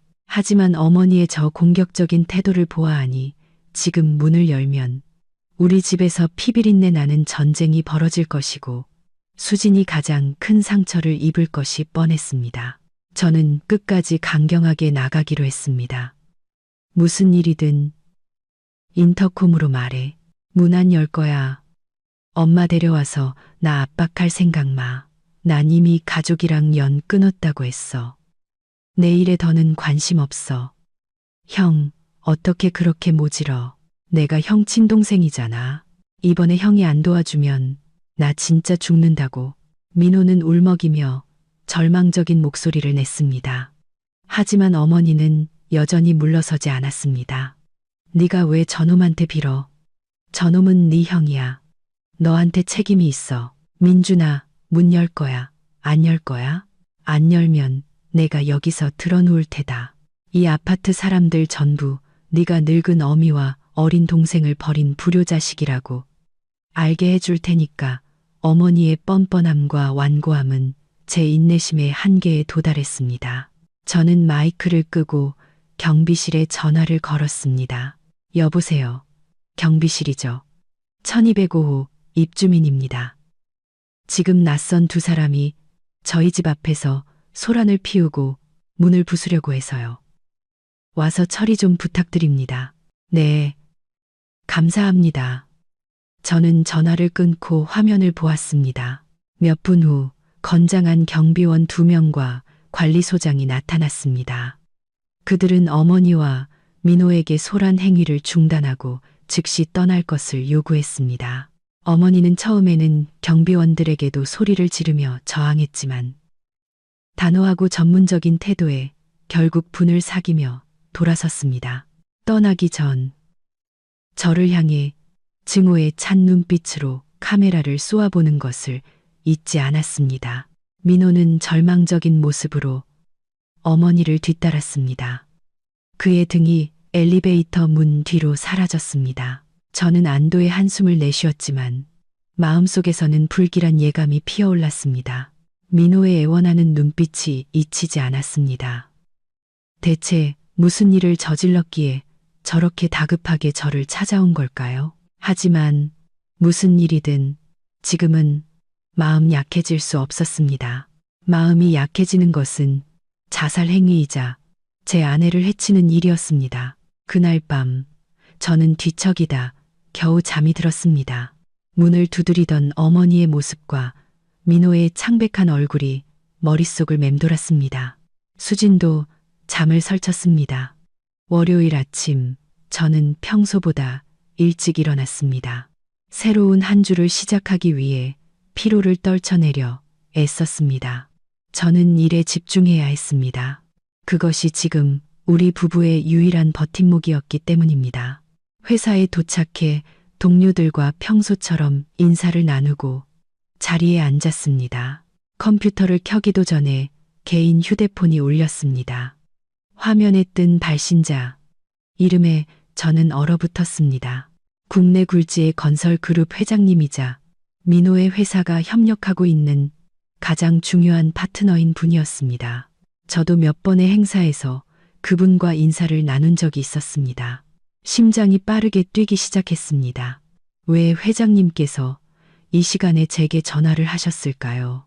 민호와 관련된 불길한 예감이 들었습니다. 저는 심호흡을 하고 전화를 받았습니다. 네, 회장님. 안녕하세요. 민준입니다. 수화기 너머에서는 잠시 침묵이 흐른 뒤 회장님의 낮고 위험 있는 목소리가 들려왔습니다. 평소와 달리 사교적인 기색은 전혀 없었습니다. 이민준 실장, 자네 동생 회사 일 때문에 전화했네. 자네는 말이 통하는 사람 같아서 직접 알려주려고. 우리 사이에 그래도 안면은 있으니 말이야. 네? 무슨 심각한 일이라도 있으신가요, 회장님? 저는 애써 평정을 유지하려 했지만 휴대폰을 쥔 손에서 식은땀이 나기 시작했습니다. 오늘 아침에 자네 동생 회사와 진행하던 신도시 개발 프로젝트 계약을 전부 파기하기로 결정했네. 약속했던 투자금도 전액 회수할 걸세. 청천벽력 같은 소식이었습니다. 그 프로젝트는 민호의 모든 것이 걸린 가장 큰 도박이었습니다. 이 계약을 이루면 그의 회사는 투자금을 날리는 것은 물론 막대한 위약금까지 물어야 해 파산이 불보듯 뻔했습니다. 회장님, 이유라도 여쭤봐도 되겠습니까? 분명 무슨 오해가 있으셨을 겁니다. 제 동생이 아직 젊지만 그 프로젝트에 정말 열정적이었습니다. 제 말이 채 끝나기도 전에 회장님께서 말을 끊었습니다. 목소리는 더욱 날카로워졌습니다. 열정은 무슨, 자네, 내 비서가 누군지 아나? 자네 동서의 사촌 언니야. 그리고 그 친구가 어제 자네 동생 결혼식에 있었네. 나한테 모든 걸 다 얘기해 주더군. 저는 말문이 막혔습니다. 회장님의 눈과 귀가 바로 그 결혼식장에 있었고 우리 가족의 비극을 모두 목격했던 것입니다. 이 실장, 내가 수십 년 사업하면서 가장 중요하게 생각하는 게 신의와 인성이야. 시어머니가 대놓고 맏며느리 재산을 강탈하고 동생이란 놈은 아내 비위 맞추느라 형수가 모욕당하는 걸 보고만 있는 집안이라. 그런 집안이 제대로 된 사업을 할 수 있을 거라고 믿지 않네. 가풍이 바르지 못한데 어떻게 기업을 경영하겠나. 그런 자들에게 우리 그룹의 돈과 명예를 맡길 수는 없지. 회장님의 말씀은 제 머리를 내리치는 망치와 같았습니다. 너무나도 옳은 말씀이라 저는 아무런 변명도 할 수 없었습니다. 자네는 능력 있고 자존심 있는 사람인 걸 알아서 안타깝네만 자네 동생과 어머니가 모든 걸 망쳐버렸어. 동생한테 계약 해지 준비하라고 전하게. 그럼 이만. 회장님은 냉정하게 전화를 끊었습니다. 뚜뚜뚜 하는 신호음이 귓가에 무한히 울렸습니다. 저는 힘없이 의자에 기댔습니다. 온몸의 기운이 빠져나가는 것 같았습니다. 끝났습니다. 그러는 끝났습니다. 탐욕과 무지의 대가는 생각보다 빨리 찾아왔습니다. 민호의 회사는 무너질 것이고 그 녀석의 성격과 숨겨왔던 빚더미를 생각하면 진짜 비극은 이제부터 시작될 것이었습니다. 저는 꺼진 컴퓨터 화면을 멍하니 바라보았습니다. 회장님의 말이 머릿속을 맴돌았습니다. 제 동생은 이런 큰 충격을 감당할 능력이 없다는 것을 알았습니다. 그의 회사는 부모님 돈과 여기저기서 빌린 돈으로 세운 허울 좋은 껍데기에 불과했습니다. 이제 주된 자금줄이 끊겼으니 도미노처럼 무너질 것입니다. 점심시간이 다 되어갈 무렵 휴대폰이 계속해서 울렸습니다. 전화가 아니라 낯선 번호로 온 메시지였습니다.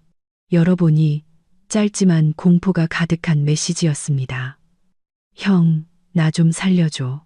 지금 회사 사무실에 숨어 있어. 사채업자들이 밖을 다 에워싸고 있어. 무서워서 못 나가겠어.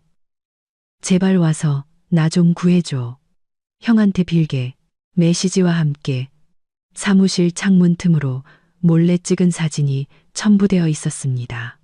건물 아래에는 문신을 한 험상짐은 남자 몇 명이 맞은편 찻집에 앉아 감시하고 있었습니다. 저는 한숨을 쉬었습니다. 분노와 연민이 뒤섞였습니다. 연을 끊겠다고 선언했지만 동생이 막다른 길에 몰린 것을 보니 양심상 완전히 외면할 수는 없었습니다. 게다가 저 조폭들이 무슨 짓을 할지 몰랐습니다. 저는 수진에게 점심은 밖에서 해결하고 오겠다는 메시지를 보내고 문단속을 잘하라고 당부했습니다. 그리고 택시를 잡아 민호의 회사로 향했습니다. 눈에 띄지 않기 위해 제 차는 두고 갔습니다. 도착해보니 정말로 험상궂은 남자 몇 명이 건물 로비 주변을 어슬렁거리고 있었습니다. 저는 모자를 깊이 눌러 쓰고 화물 운송용 뒷문으로 향했습니다. 예전에 안면을 터둔 경비원 덕분에 들키지 않고 민호의 사무실로 올라갈 수 있었습니다. 사무실 문은 잠겨 있지 않았지만 안은 커튼이 쳐져 어두컴컴했습니다. 바닥에는 서류들이 마구 흩어져 있었고 공기는 탁한 담배 연기로 가득했습니다. 둘러보니 민호가 책상 밑에 웅크리고 앉아 있었습니다. 두 손으로 머리를 감싸쥔 채 온몸을 벌벌 떨고 있었습니다. 그 모습은 이틀 전 결혼식에서의 번지르르한 모습과는 너무나도 달랐습니다. 저는 다가가 책상을 가볍게 두드렸습니다. 민호는 화들짝 놀라며 고개를 들었습니다. 찌라고 붉게 충혈된 눈으로 저를 보더니 형인 것을 확인하고는 와락 울음을 터뜨렸습니다. 그는 물에 빠진 사람이 지푸라기라도 잡듯 제 다리를 붙잡고 애원했습니다. 형, 살려줘. 형이 안 구해주면 저놈들이 날 죽일 거야. 너무 무서워. 저는 녀석의 손을 뿌리치고 의자에 앉아 엄한 눈으로 그를 쳐다보았습니다. 당장 일어나. 사내 자식이 이게 무슨 꼴이야. 버릴 용기는 있으면서 책임질 용기는 없어. 똑바로 말해. 대체 얼마를 빚졌고 왜 빚진 거야. 민호는 비틀거리며 일어나 바닥에 주저앉아 고개를 숙인 채 중얼거렸습니다. 나 걔네한테 20억 빚졌어. 20억. 대체 뭘 했길래 20억이나 빚을 져. 부모님이 사업 자금으로 주신 돈은 다 어디 갔어. 민호는 한참을 우물쭈물하더니 실토했습니다. 친구들 꼬임에 넘어가 주식과 코인에 손을 댔다는 것이었습니다. 처음에는 약간의 수익을 보자 더 큰 돈을 벌어 좋은 집과 차를 사서 결혼하고 싶은 욕심에 사채까지 끌어다 썼다고 했습니다. 하지만 시장이 폭락하면서 모든 것을 잃었습니다. 친구들에게 뒤처지지 않으려고 호화로운 결혼식을 올리고 유라에게 비싼 예물을 사주기 위해 그는 또다시 사채를 빌려 돌려막기를 했습니다. 이제는 이자가 눈덩이처럼 불어나 감당할 수 없게 된 것입니다. 저는 피가 거꾸로 솟는 기분이었습니다. 제가 몇 번이나 경고했었습니다. 사업은 기초부터 탄탄히 해야 한다고. 눈앞의 이익에 눈이 멀면 망한다고. 하지만 그는 귓등으로도 듣지 않았고 어머니의 비호 아래 이렇게 망가져 버린 것입니다. 고작 도박에 남들한테 과시하려고 20억을 날려 그리고 이제 온 가족을 진흙탕으로 끌고 들어가. 오늘 아침에 회장님한테 계약 파기 통보받은 건 알아? 내 회사 이제 파산이야, 인마. 계약 파기 소식을 들은 민호의 얼굴에서 핏기가 싹 가셨습니다. 이제 모든 게 끝났다는 것을 깨달은 것입니다. 그는 바닥에 무릎을 꿇고 머리를 베섰습니다. 형, 내가 잘못했어. 내가 어리석고 탐욕스러웠어. 형 돈 있으면 나 좀 빌려줘. 평생 형 노예로 살면서 갚을게. 나한테 그런 돈 없어. 있어도 너 같은 놈한테는 안 줘. 네가 저지른 일은 네가 책임져. 저는 단호하게 말했지만 마음은 복잡했습니다. 20억은 작은 돈이 아니었지만 이대로 내버려 두면 저 사채업자들이 우리 가족을 가만두지 않을 것입니다. 사무실 안의 공기가 무겁게 가라앉았습니다. 민호는 여전히 무릎 꿇고 울고 있었습니다. 저는 그를 보며 깊은 실망감에 휩싸였습니다. 제가 그토록 아끼고 양보했던 동생이 어쩌다 이렇게 나약하고 비겁해졌을까요? 결혼식장에서의 모습이 떠올랐습니다. 아내가 모욕당할 때 침묵하던 모습, 어머니가 난동을 부릴 때 방관하던 모습, 그의 모든 비겁함이 지금 그의 겁에 질린 얼굴에 고스란히 드러나 있었습니다. 저는 분노를 참지 못하고 그의 멱살을 잡아 일으켜 제 얼굴 앞에 바짝 들이댔습니다. 똑바로 서. 붕궁 강가. 똑바로 서. 내가 묻겠다. 결혼식 날 왜 형수를 위해 한마디도 변호하지 않았지? 왜 네 마누라, 그 유라라는 여자가 형수 목걸이를 잡아먹을 듯이 쳐다보게 내버려 뒀어? 넌 남자고 가장이잖아. 왜 그렇게 비겁했어? 민호는 겁에 질려 더듬거리며 대답했습니다. 나는 유라가 화낼까봐 무서웠어. 처가에서 예단도 많이 해주고 회사도 도와준다고 약속했거든. 엄마 실망시켜드리기 싫었고 형수가 착하니까 그냥 조용히 넘어갈 줄 알았어. 형이 그렇게까지 화낼 줄은 몰랐어. 내 아내가 착하면 내 아내가 희생해야 한다는 거야. 처갓집 돈 몇 푼 때문에 엄마 비위 맞추려고 내 형수 명의를 팔아넘겼어. 내 아내가 얼마나 상처받았는지 알아. 넌 정말 쓰레기야. 민호야. 내 동생 자격도 없어. 내가 잘못했어. 내가 비겁하고 탐욕스러웠어. 그때는 그냥 돈 생각, 하객들 앞에서의 체면 생각밖에 없었어. 엄마한테 대들 용기도, 처가 눈밖에 날 용기도 없었어. 형이랑 형수가 날 위해 희생해 줄 거라고 생각했어. 미안해, 형. 형수한테도 정말 미안해. 그의 뒤늦고 계산적인 사과에 저는 더욱 경멸감을 느꼈습니다. 그는 자신의 인격에 대해 진심으로 뉘우치는 것이 아니라 지금 제가 필요했기 때문에 사과하는 것이었습니다. 오늘 그가 파산하지 않았다면, 막다른 길에 몰리지 않았다면 분명 예전처럼 거만하게 우리 부부를 무시했을 것입니다. 저는 손을 놓고 그를 소파 위로 밀쳐버렸습니다. 더러운 것을 만진 듯 손을 털었습니다. 내 사과는 내가 대신 받아줄 수 없어. 사과하고 싶으면 직접 수진이한테 가서 해. 그리고 빚 문제, 난 대신 갚아줄 생각 없어. 경찰에 신고할 테니 네가 자수해서 죗값을 치러. 그게 네가 다시 시작할 수 있는 유일한 길이야. 경찰이라는 말에 민호는 기겁하며 얼굴이 새하얘졌습니다. 안 돼, 형. 경찰에 신고하면 저 조폭들이 날 죽일 거야. 쟤네 진짜 무서운 놈들이라고. 형, 제발 나 좀 살려줘. 형 적금 깨서 나 좀 도와줘. 나 진짜 새 사람 될게. 안 된다고 했지. 그 돈은 우리 부부가 미래를 위해 피땀 흘려 모은 돈이야. 내 어리석음을 갚아주려고 모은 돈이 아니라고. 넌 이번에 뼈저리게 느껴야 해. 저는 단호하게 거절했습니다. 이번에 마음이 약해지면 다음, 또 그 다음이 있을 것이라는 것을 알았기 때문입니다. 도박은 한 번 빠지면 쉽게 헤어나올 수 없는 중독과 같았습니다. 저는 울부짖는 그를 내버려 두고 돌아서서 나가려 했습니다. 이 거짓으로 가득 찬 사무실이 숨막혔습니다. 사무실 문손잡이를 잡았을 때 주머니 속 휴대폰이 울렸습니다. 또 메시지였습니다. 수진이가 언제 오냐고 묻는 메시지일 거라 생각했습니다. 휴대폰을 꺼내 화면을 켰습니다. 하지만 수진의 메시지가 아니었습니다. 스팸 번호로 온 메시지였습니다.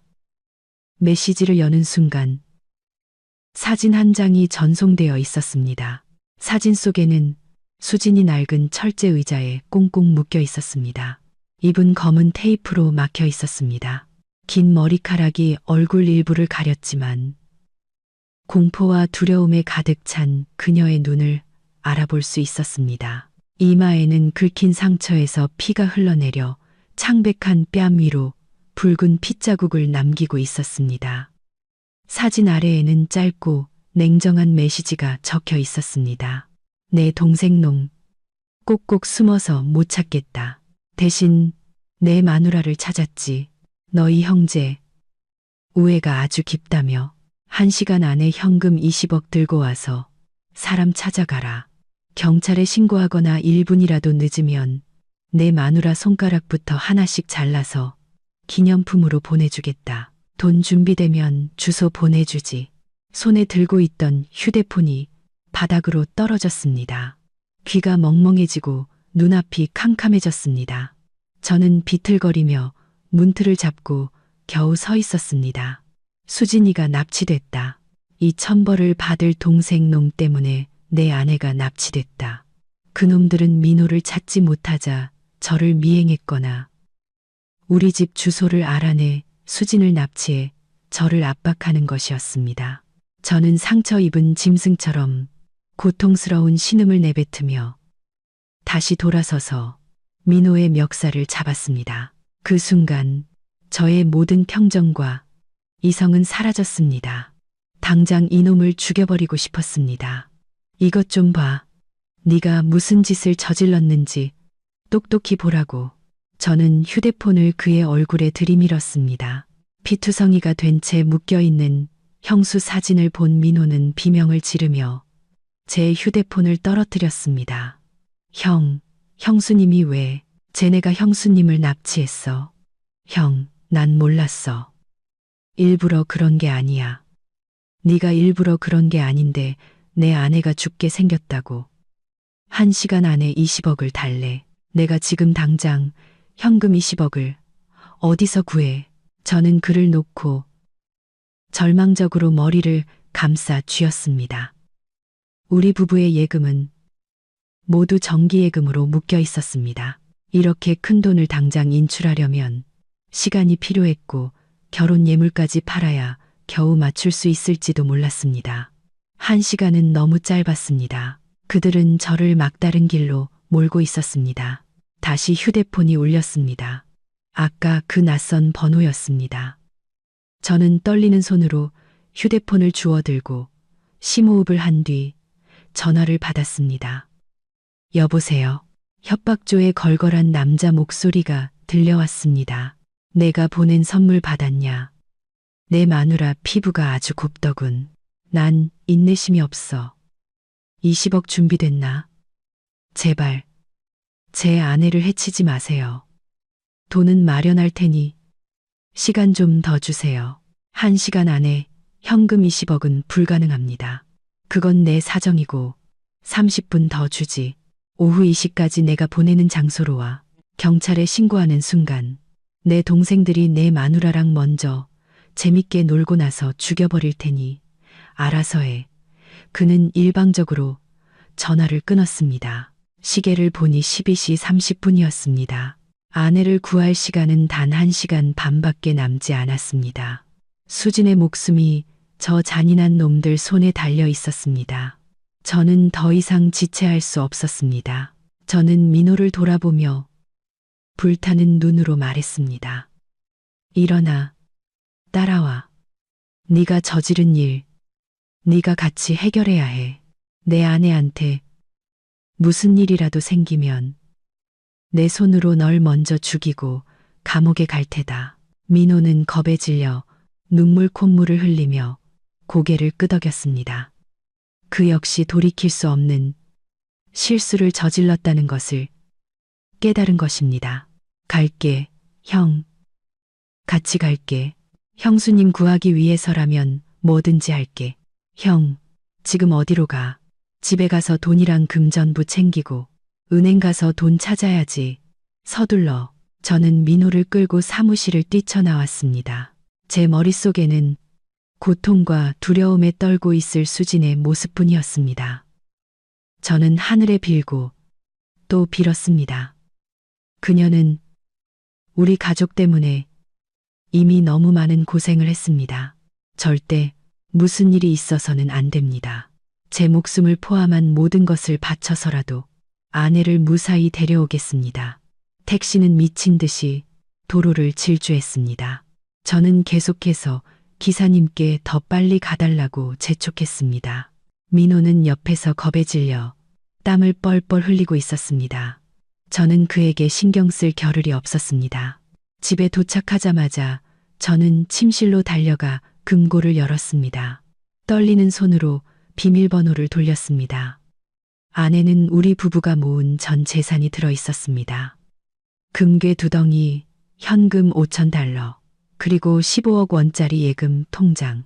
저는 모든 것을 가방에 쓸어 담고 민호에게 소리쳤습니다. 멍하니 서서 뭐해? 친구, 동료, 아는 사람 모두에게 전화해서 돈 빌려. 한 푼이라도 아쉬워. 빨리. 민호는 허둥지둥 전화를 걸었지만 예상대로 그가 파산했다는 소식을 듣고는 아무도 전화를 받지 않거나 핑계를 대고 끊어버렸습니다. 저는 은행에 다니는 친한 친구에게 전화해 예금을 긴급 해지할 수 있도록 도와달라고 부탁했습니다. 다행히 친구가 도와주겠다고 했습니다. 우리는 가장 가까운 지점으로 달려가 최대한 빨리 돈을 인출했습니다. 손에 큰 돈 뭉치를 들고 있었지만 마음은 불타는 듯 조급했습니다. 금과 달러를 포함해 모두 합쳐보니 약 18억 원. 아직 2억 원이 부족했습니다. 저는 친한 거래처 몇 군데에 전화해 급전을 빌렸습니다. 다행히 평소 쌓아둔 신용 덕분에 금방 부족한 돈을 빌릴 수 있었습니다. 즉시 계좌로 이체받아 창구에서 현금으로 인출했습니다. 시계는 1시 30분을 가리키고 있었습니다. 20억은 마련했지만 시간이 얼마 남지 않았습니다. 주소가 문자로 왔습니다. 도시 외곽의 낡은 공단 깊숙한 곳에 있는 폐창고였습니다. 그곳까지는 거의 20km나 떨어져 있었습니다. 우리는 다른 택시를 잡아 약속 장소로 향했습니다. 차 안에서 민호가 떨리는 목소리로 말했습니다. 형, 경찰에 신고하자. 쟤네 돈 받고 사람 안 풀어주면 어떡해. 위험을 감수할 순 없어. 내 형수 목숨이 돈보다 중요해. 낌새가 이상하면 쟤들이 수진이를 해칠 거야. 넌 입 다물고 내가 시키는 대로 해. 도착하면 내가 돈 가지고 들어갈게. 넌 밖에서 숨어서 지켜봐. 30분이 지나도 내가 안 나오거나 총소리나 비명소리가 들리면 바로 경찰에 신고해. 알았지? 안 돼, 형. 내가 들어갈게. 내가 저지른 죄니까 내가 책임져야 해. 잔말 말고 시키는 대로 해. 네가 들어가서 겁먹고 일 그르치면 어떡할 건데. 내가 수진이 남편이니까 내가 직접 구해야 해. 이게 네가 속죄할 마지막 기회야, 민호야. 민호는 눈물을 글썽이며 고개를 끄덕였습니다.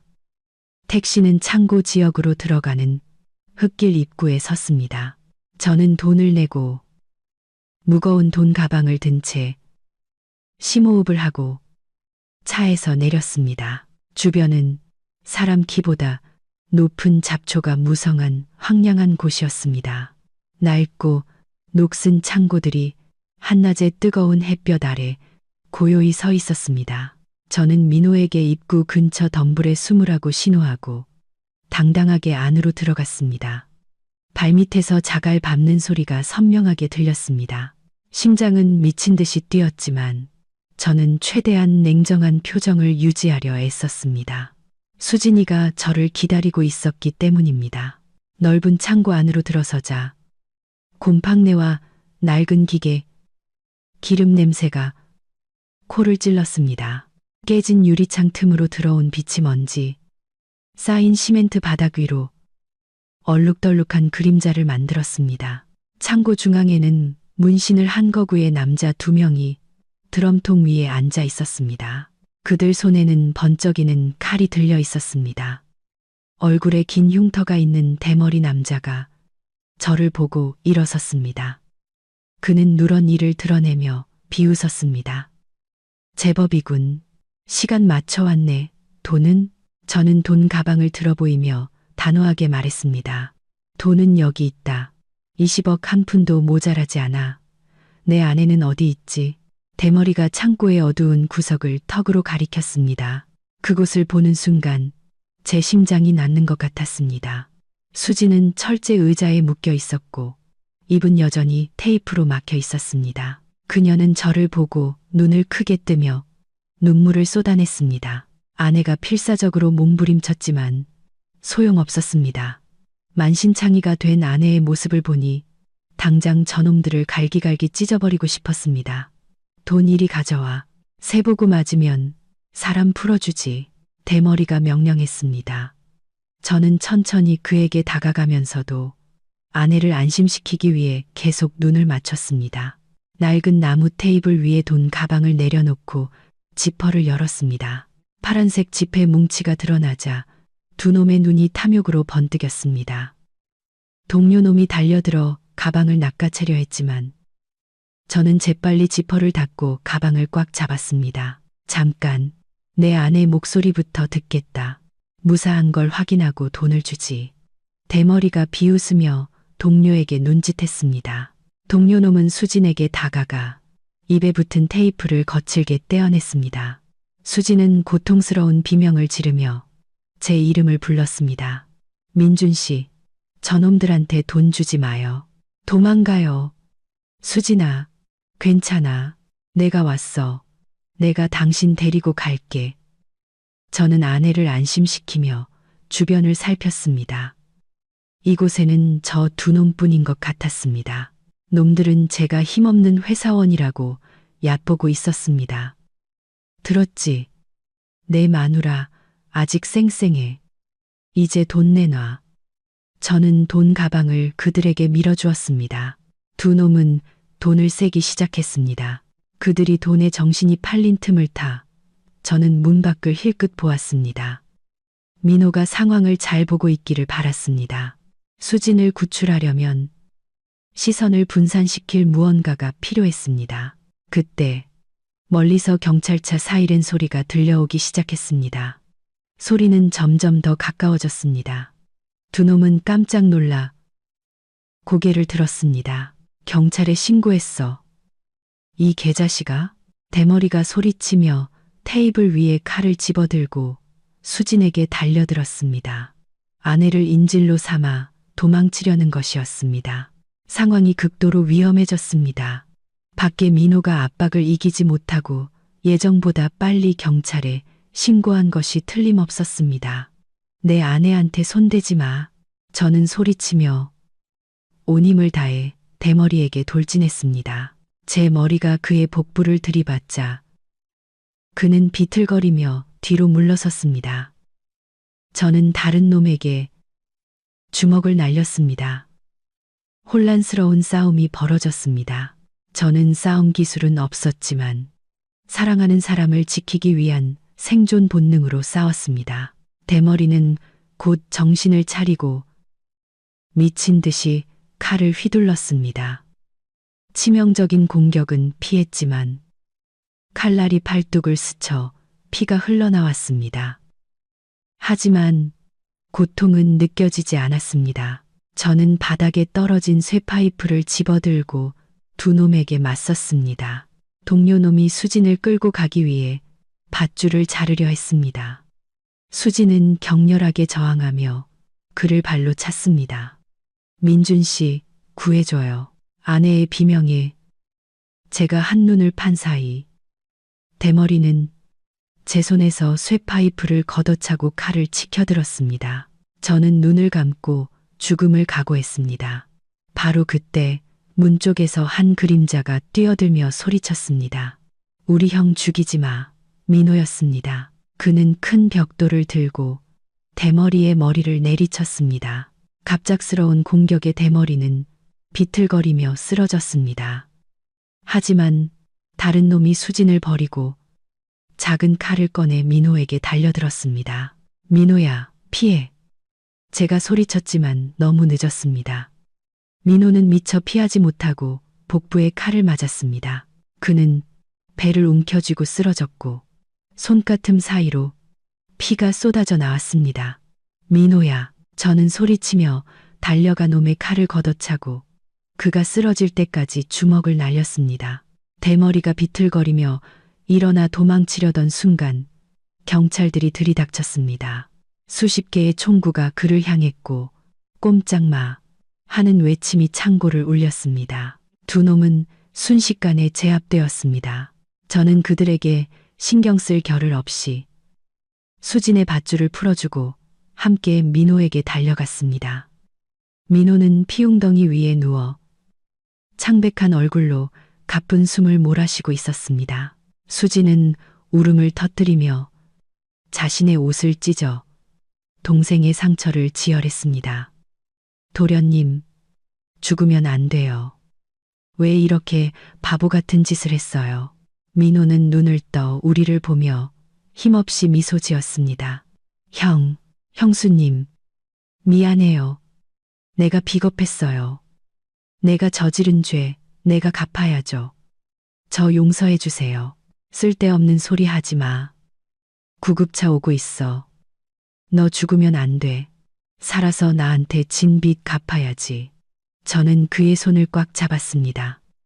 남자의 눈에서도 눈물이 흘러내렸습니다. 그가 저를 위해 칼을 막아선 순간 제 안의 모든 분노와 원망이 사라지는 듯 했습니다.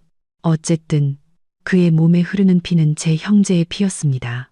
구급대원들이 민호를 들것에 실었고 저와 수진도 응급처치를 받고 조사를 받았습니다.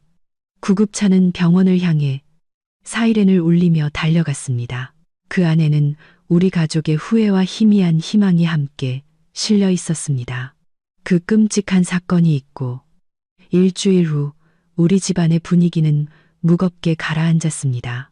민호는 위기를 넘겼지만 상처가 깊어 한동안 병원에 입원해야 했습니다. 소식을 들으신 부모님은 충격으로 쓰러지셨다가 며칠 만에 10년은 늙어버리셨습니다. 남편이 파산하고 죽을 뻔했다는 사실을 안유라는 친정으로 도망치려 했지만 부모님께 붙잡혔습니다. 오늘 민호가 퇴원의 집으로 돌아왔습니다. 온 가족이 시골 본가에 모였습니다. 가족회의 분위기는 그 어느 때보다 무거웠습니다. 부모님은 마루에 고개를 숙인 채 앉아 계셨고 민호는 여전히 창백한 얼굴로 긴 의자에 누워 있었습니다. 유라는 구석에 숨죽이고 앉아 있었습니다. 저와 수지는 그들 맞은편에 앉았습니다. 수지는 많이 회복되었지만 마음의 상처는 여전히 남아 있었습니다. 저는 아내의 손을 잡고 부모님을 똑바로 보며 말했습니다. 아버지, 어머니, 민호 빚은 제가 제 예금 전부와 대출을 받아 해결했습니다. 총 20억입니다. 이번에는 동생 목숨을 구한 셈 치겠습니다. 박 여사님은 그 말을 듣고 울음을 터뜨리며 제게 손을 모아 빌었습니다. 고맙다, 아들아. 내가 정말 우리 집 장남이고 기둥이다. 내가 잘못했다. 너희 부부에게 정말 미안하다. 동생을 구해준 건 이 집안 전체를 구해준 거야. 아직 감사 인사는 이르세요. 그 돈은 우리 부부의 피와 땀입니다. 공짜로 주는 게 아닙니다. 민호 빚을 갚아주는 대신 3가지 조건이 있습니다. 부모님과 두 사람이 동의하신다면 계속 이야기하고 아니면 남처럼 이자까지 다 계산해서 받을 겁니다. 아버지가 고개를 드셨습니다. 말해보렴. 무슨 조건이든 다 받아들이마. 너희 형제만 화목할 수 있다면. 저는 심호흡을 하고 단호하게 조건을 하나씩 말했습니다. 첫째, 아버지, 어머니, 민호, 그리고 유라 씨까지 온 가족이 친척과 이웃 대표들을 모시고 공개적으로 수진이에게 사과해야 합니다. 결혼식에서 있었던 일과 그동안의 잘못된 대우에 대해 인정하고 용서를 구하세요. 제 아내의 명예를 완전히 회복시켜 주십시오. 어머니와 유라는 잠시 망설이는 듯 했지만 제 단호한 눈빛에 다른 길이 없다는 것을 깨달았습니다. 둘째, 이 집의 명의를 제 이름으로 이전해 주십시오. 부모님을 내쫓으려는 게 아닙니다. 두 분은 평생 여기서 사시면 됩니다. 하지만 다시는 몰래 집을 담보로 민호 빚을 갚아주는 일이 없도록 제가 이 집을 지켜야겠습니다. 아버지께서는 즉시 고개를 끄덕이셨습니다. 셋째, 유라 씨는 가지고 있는 결혼 예물과 금부치를 전부 팔아야 합니다. 그 돈으로 제가 빌린 돈의 일부라도 갚아야 합니다. 이 일은 우리 가족 모두의 책임입니다. 유라는 금을 팔라는 말에 반발하려 했지만 민호가 눈을 부릅뜨고 아내를 꾸짖었습니다. 조용히 해. 형이랑 형수님이 내 목숨을 구해줬어. 그거 다 팔아도 부족해. 형이 시키는 대로 해. 저와 아버지, 민호의 단호한 태도에 어머니와 유라도 결국 고개를 숙였습니다. 제 조건은 가혹했지만 무너져가는 가풍을 바로잡을 유일한 방법이었습니다. 한 달 후 시골집 마당에서 작은 잔치가 열렸습니다. 결혼식처럼 사람이 많지는 않았지만 가장 가까운 친척과 이웃들만 모여 분위기는 훨씬 더 진지하고 감동적이었습니다.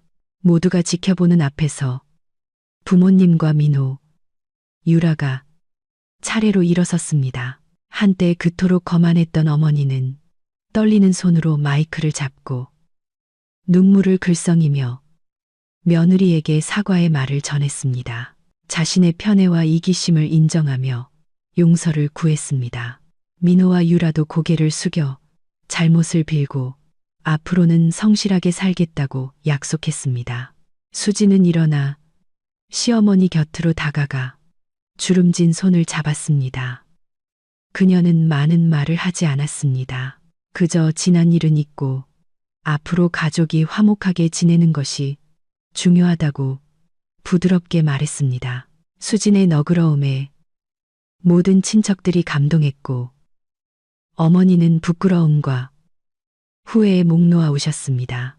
그날 이후 저는 약속대로 행동했습니다.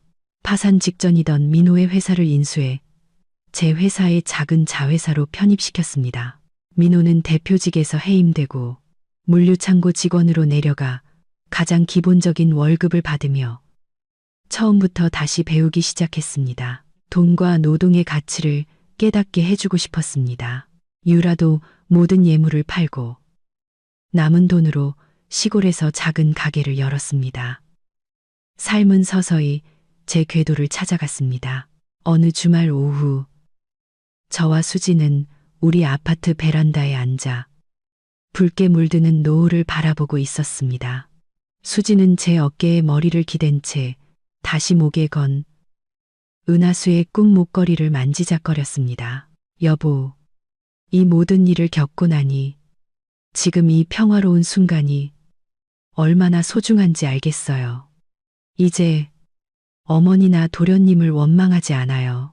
어쨌든 이 일 덕분에 우리 가족이 서로를 더 잘 이해하게 됐으니까요. 당신 말이 맞아. 가끔은 폭풍이 불어야 진심을 알게 되는 법이지. 마침내 모두가 가족의 진짜 가치가 물질이 아닌 존중과 나눔에 있다는 걸 깨달아서 다행이야. 저는 아내의 머리에 가볍게 입을 맞추었습니다. 우리는 행복과 존엄을 지키기 위한 싸움에서 승리했습니다. 탐욕스럽고 이기적이었던 사람들은 값비싼 대가를 치르고 교훈을 얻었습니다.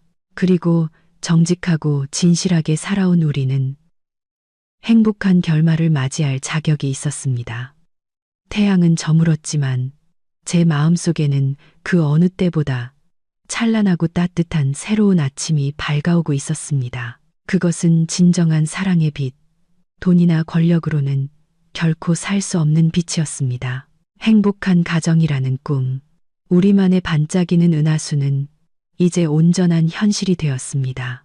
마지막 순간까지 경청해 주신 여러분께 진심으로 감사드립니다. 다음 이야기에서 다시 뵙겠습니다.